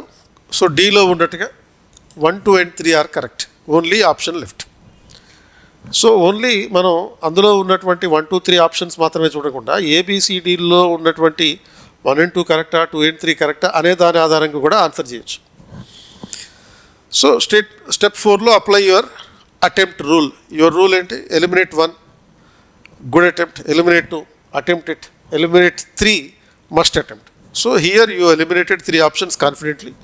మస్ట్ అటెంప్ట్ దిస్ క్వశ్చన్ అంటే 65లో మీరు ఈ క్వశ్చన్ అటెంప్ట్ చేస్తున్నారు ఖచ్చితంగా. So final answer D, 1, 2 and 3. So what UPSC has tested here, the hidden agenda is structural familiarity of the constitution which we will study from the NCERT only. బేసిక్సే ఫస్ట్లోనే వస్తాయి. Part 1లో ఏముంటుంది, 2లో ఏముంటుంది, 3లో ఏముంటుంది అది చదువుతాం. ప్లస్ సబ్జెక్ట్ వైజ్గా అంటే టాపిక్ వైజ్గా చాప్టర్ వైజ్గా చదివేటప్పుడు అది ఏ పార్ట్లో ఉంటుందో చదువుతాం. ఫండమెంటల్ రైట్స్ చదివేటప్పుడు ఫస్ట్ ఏం చేయాలి, పార్ట్ 3 ఆర్టికల్ 12 to 35. ఇది ఫండమెంటల్గా మనం revision notes single page memory builder notes తయారు చేసుకోమని చెప్పాం కదా, అందులో రాసుకోవాల్సినటువంటి మొదటి పాయింట్ అది. అక్కడే మనకి గుర్తుండిపోతుంది విషయం. So knowledge plus skill. Knowledge ఏంటి, సబ్జెక్ట్ నాలెడ్జ్. స్కిల్ ఏంటి, ఈ ప్రిలిమ్స్ ఆన్సర్ చేసే స్కిల్. ఒక బౌలింగ్ గేమ్లోకి వెళ్ళాలంటే టికెట్లు కావాలి, డబ్బు ఉన్నంత మాత్రాన సరిపోదు, అంటే నాలెడ్జ్ ఉన్నంత మాత్రాన సరిపోదు, స్కిల్ కావాలి ప్రిలిమ్స్ క్లియర్ చేయడం కోసం. సో అలా ఈ రకంగా UPSC is testing the structural familiarity with the constitution. Ability to map the parts, themes, not rote articles, and rewarding calm elimination, not over thinking. అంటే రోట్ ఆర్టికల్స్ అంటే ఏంటి, ఆర్టికల్స్ని బట్టి పట్టడం. చాలామంది అడుగుతారు ఆర్టికల్స్ మొత్తం చదవాలని చెప్పి. అస్సలు చదవక్కర్లేదు. నువ్వు టాపిక్ వైజ్గా ఏదైతే చదువుతూ ఉంటావో ఆ టాపిక్ వైజ్గా చదివే ఆర్టికల్ని గుర్తుపెట్టుకోవాలంతే. ప్రతి ఆర్టికల్ని, ప్రతి మైక్రో ఆర్టికల్ని గుర్తుపెట్టుకోవాల్సినటువంటి అవసరం లేదు. సబ్ క్లాజులు గుర్తుపెట్టుకోవాల్సిన అవసరం లేదు. ఎన్సీఆర్టీలో ఎంతవరకు అయితే ఆర్టికల్స్ నీకు కనపడుతున్నాయో అవి చదివితే చాలు. So this strategy fits this question perfectly. This is how prelims is actually cracked, not by chasing 100% certainty. So second, ఇంకొక aspect, I would create an option notebook. ఇందాక చెప్పాను, ఏది ఒక మాక్ టెస్ట్లో ప్రాక్టీస్ చేసేటప్పుడు ఒక నోట్బుక్ పెట్టుకోండి, నోట్స్ తయారు చేసుకోండి, థీమాటిక్ నోట్స్ తయారు చేసుకోండి. సో ఈ option notebook not a subject notebook. అంటే instead of writing the facts I would note words UPSC usually wrongs, words UPSC never uses, recurring traps. అంటే ట్రాప్ వర్డ్స్ ఏవైతే ఉంటాయో ట్రాప్ వర్డ్స్ అన్నిటినీ దాంట్లో ఆ ఎంసీక్యూలో ఇచ్చినటువంటి దాంట్లో, సపోజ్ ఎగ్జాంపుల్ ఓన్లీ, ఒక స్టేట్మెంట్లో ఓన్లీ అని ఉందనుకో అది ట్రాప్, ఆల్వేస్ అని ఉందనుకో అది ట్రాప్. అంటే ఇటువంటి పదాలు ఉన్న ఆప్షన్స్ యూజువల్గా 99.99% రాంగ్ అవుతాయి. అంటే ఆ స్టేట్మెంట్ రాంగ్ అయిపోతుంది ఇక అంతే, completely. So they mostly wrong. All the above dangerous, ఇది ట్రాప్, రియల్ ట్రాప్ అనమాట. ఆల్ ద అబవ్ అని ఉందనుకో అది మళ్ళీ నీకు యూపీఎస్సీ అనే వేటగాడు వలేసినట్టే లెక్క. Pairing questions, one wrong pair kills the entire option. Pairing questions అంటే మ్యాచింగ్ ఉంటాయి చూడ అది. So this built instinct not memory. So example 2 అదే 2024లో ఇచ్చినటువంటి ఇంకో ఎగ్జాంపుల్ చూడండి. Which own the following the statement is correct as per the constitution of India. So భారత రాజ్యాంగం ప్రకారం ఏది కరెక్ట్. ఇప్పుడు ప్రీవియస్ క్వశ్చన్ ఏంటి, మోస్ట్ ఇర్రెలవెంట్ ఎలిమెంట్స్ అన్నింటినీ తీసుకొచ్చారు. పార్ట్ 9A, పార్ట్ 18, పార్ట్ 20 ఒకదాంతో ఒకటి సంబంధం లేదు. ఇక్కడ ఒకే అంశానికి సంబంధించినటువంటి అంశాలు, ఇంటర్ స్టేట్ రిలేషన్స్ అనే అంశం గురించి ఇచ్చారు. సో వీటిలో ఈ 4 కరెక్ట్ స్టేట్మెంట్ ఏంటి అంటే, what you are suppose to do, you have to eliminate wrong 3 statements to choose the correct statement. తప్పైనటువంటి 3 స్టేట్మెంట్లని తొలగించాలి, అప్పుడు ఒకటి కరెక్ట్ అయింది మిగులుతుంది. Inter state trade and commerce is the state subject under the state list. Inter state migration is the state subject under the state list. Migration అంటే వలసలు. Inter state quarantine is the union subject under the union list. Corporation tax is the state subject under the state list. ఇది. So ఈ 4 options ఉన్నాయి. నువ్వు correct స్టేట్మెంట్ని select చేయాలి. And select చేయాలంటే ముందు eliminate చేయాలి, 3 ఎలిమినేట్ చేయాలి, తప్పైనటువంటి 3 ఎలిమినేట్ చేయాలి. So let's answer this strictly using the option notebook trap based instinct strategy, not by recalling the lists. State లిస్ట్లో 59 రకాల అంశాలు ఉన్నాయి, యూనియన్ లిస్ట్లో 98 రకాల అంశాలు ఉన్నాయి, కాంకరెంట్ లిస్టులో 52 ఉన్నాయి. మరి వాటన్నిటిని బట్టి పట్టగలమా మనం? ప్రతి ఐటమ్ని ఇన్ని లిస్టులు, 3 రకాల జాబితాలు, ప్రతి దాన్ని బట్టి పట్టలేము మనం. సో బట్టి పట్టేటటువంటి అవకాశం సాధ్యం కాదు. కాబట్టి ఏం చేయాలంటే, so which one of the following statement is correct అన్నాడు. This means 3 options are wrong. So look at the trap words constitutional instinct. ఇది ఫస్ట్ స్టెప్లో జరగాలి. సెకండ్ స్టెప్లో option by option trap detection. ఈ 4 ఆప్షన్స్లో ట్రాప్స్ ఏమన్నా ఉన్నాయో చూసుకోవాలి. Option A, interstate trade and commerce is a state subject under the state list. So option notebook instinct ఏంటి, వర్డ్ ఇంటర్స్టేట్ అని ఉంది. ఇంటర్స్టేట్ అంటే అంతర్రాష్ట్రం. అంతర్రాష్ట్రాలంటే ఒక స్టేటు ఇంకో స్టేట్కి సంబంధించినటువంటి విషయం, ప్లస్ స్టేట్ లిస్ట్ అని కూడా ఉంది. సో ఇది ఒక క్లాసిక్ యూపీఎస్సీ మిస్ మ్యాచ్. యూజువల్గా ఈ రకంగా సబ్జెక్ట్ పరంగా నేను ట్రాప్ చేసింది ఇక్కడ, జెనరిక్ వర్డ్స్ ఆధారంగా కాదు. So anything interstate usually is union domain. అంతర్రాష్ట్ర సంబంధమైన విషయాలు ఏవైతే ఉంటాయో అవన్నీ కేంద్ర జాబితాలో ఉండేవి, కేంద్రానికి సంబంధించినవి. UPSC often traps the pairing interstate with state list. Inter state అని ఉందని చెప్పి మనకి సబ్జెక్ట్ మీద పూర్తి అవగాహన లేదనుకో, స్టేట్ లిస్ట్ అనుకుంటాం. అంతర్రాష్ట్ర వ్యవహారాలు అన్నప్పుడు కేంద్రం జోక్యం చేసుకునే విషయాలు ఇవన్నీ, ఒక స్టేట్కి ఇంకో స్టేట్కి ఉండే సంబంధాలు కాబట్టి. సో కాబట్టి option A is killed. Interstate trade is not a matter of state list. Option B, interstate migration is a state subject under the state list. మళ్ళీ అదే ట్రాప్. అంతర్రాష్ట్ర వలసలు స్టేట్ సబ్జెక్ట్ అన్నాడు. సో ట్రాప్ ప్యాటర్న్ ఉంది again interstate plus state list. ఈ రెండింటిని compare చేయడం జరిగింది కాబట్టి అది కూడా kill. Option B, migration within a state అయితే స్టేట్ సబ్జెక్ట్ అవుతుంది, కానీ migration between the state union coordination is required. ఇప్పుడు ప్రత్యేకంగా మనకి 2020 కరోనా టైంలో, లాక్డౌన్ టైంలో ఇంటర్స్టేట్ మైగ్రేషన్ అనేది చాలా విస్తృతంగా కనపడినటువంటి పరిస్థితి. So same trap repeated recurring the UPSC pattern. అంటే ఏలో ఏముందో అది కూడా బీలో కూడా ఉపయోగించాడు. ఆప్షన్ సి చూస్తే ఇంటర్స్టేట్ క్వారంటైన్. ఇక్కడ interstate quarantine is a union subject under the union list. So not now observe carefully. 1 and 2లో ఏమున్నా ఏ and below interstate state list అని చెప్పాడు, ఇక్కడేమో ఇంటర్స్టేట్ యూనియన్ లిస్ట్ అని చెప్పాడు. ఈ లాజిక్ కనెక్ట్ అవుతుంది. క్వారంటైన్ అంటే బోర్డర్స్, అంతర్రాష్ట్రాల మధ్య ఉన్నటువంటి బోర్డర్స్, సరిహద్దులు, పోర్ట్లు, మూమెంట్, హెల్త్, సెక్యూరిటీ ఇవన్నీ కలిపి క్వారంటైన్లో ఉంచడం అంటే ఒక చోట నుంచి ఇంకో చోట కదలకుండా ఉంచడం, ఒక రాష్ట్రం నుంచి ఇంకో రాష్ట్రానికి పోకుండా ఉంచడం. UPSC loves pairing this kind of things. So interstate or international union లిస్ట్లో వస్తాయి. Usually they are correct. అంటే you don't have to by heart union list for answering this one question.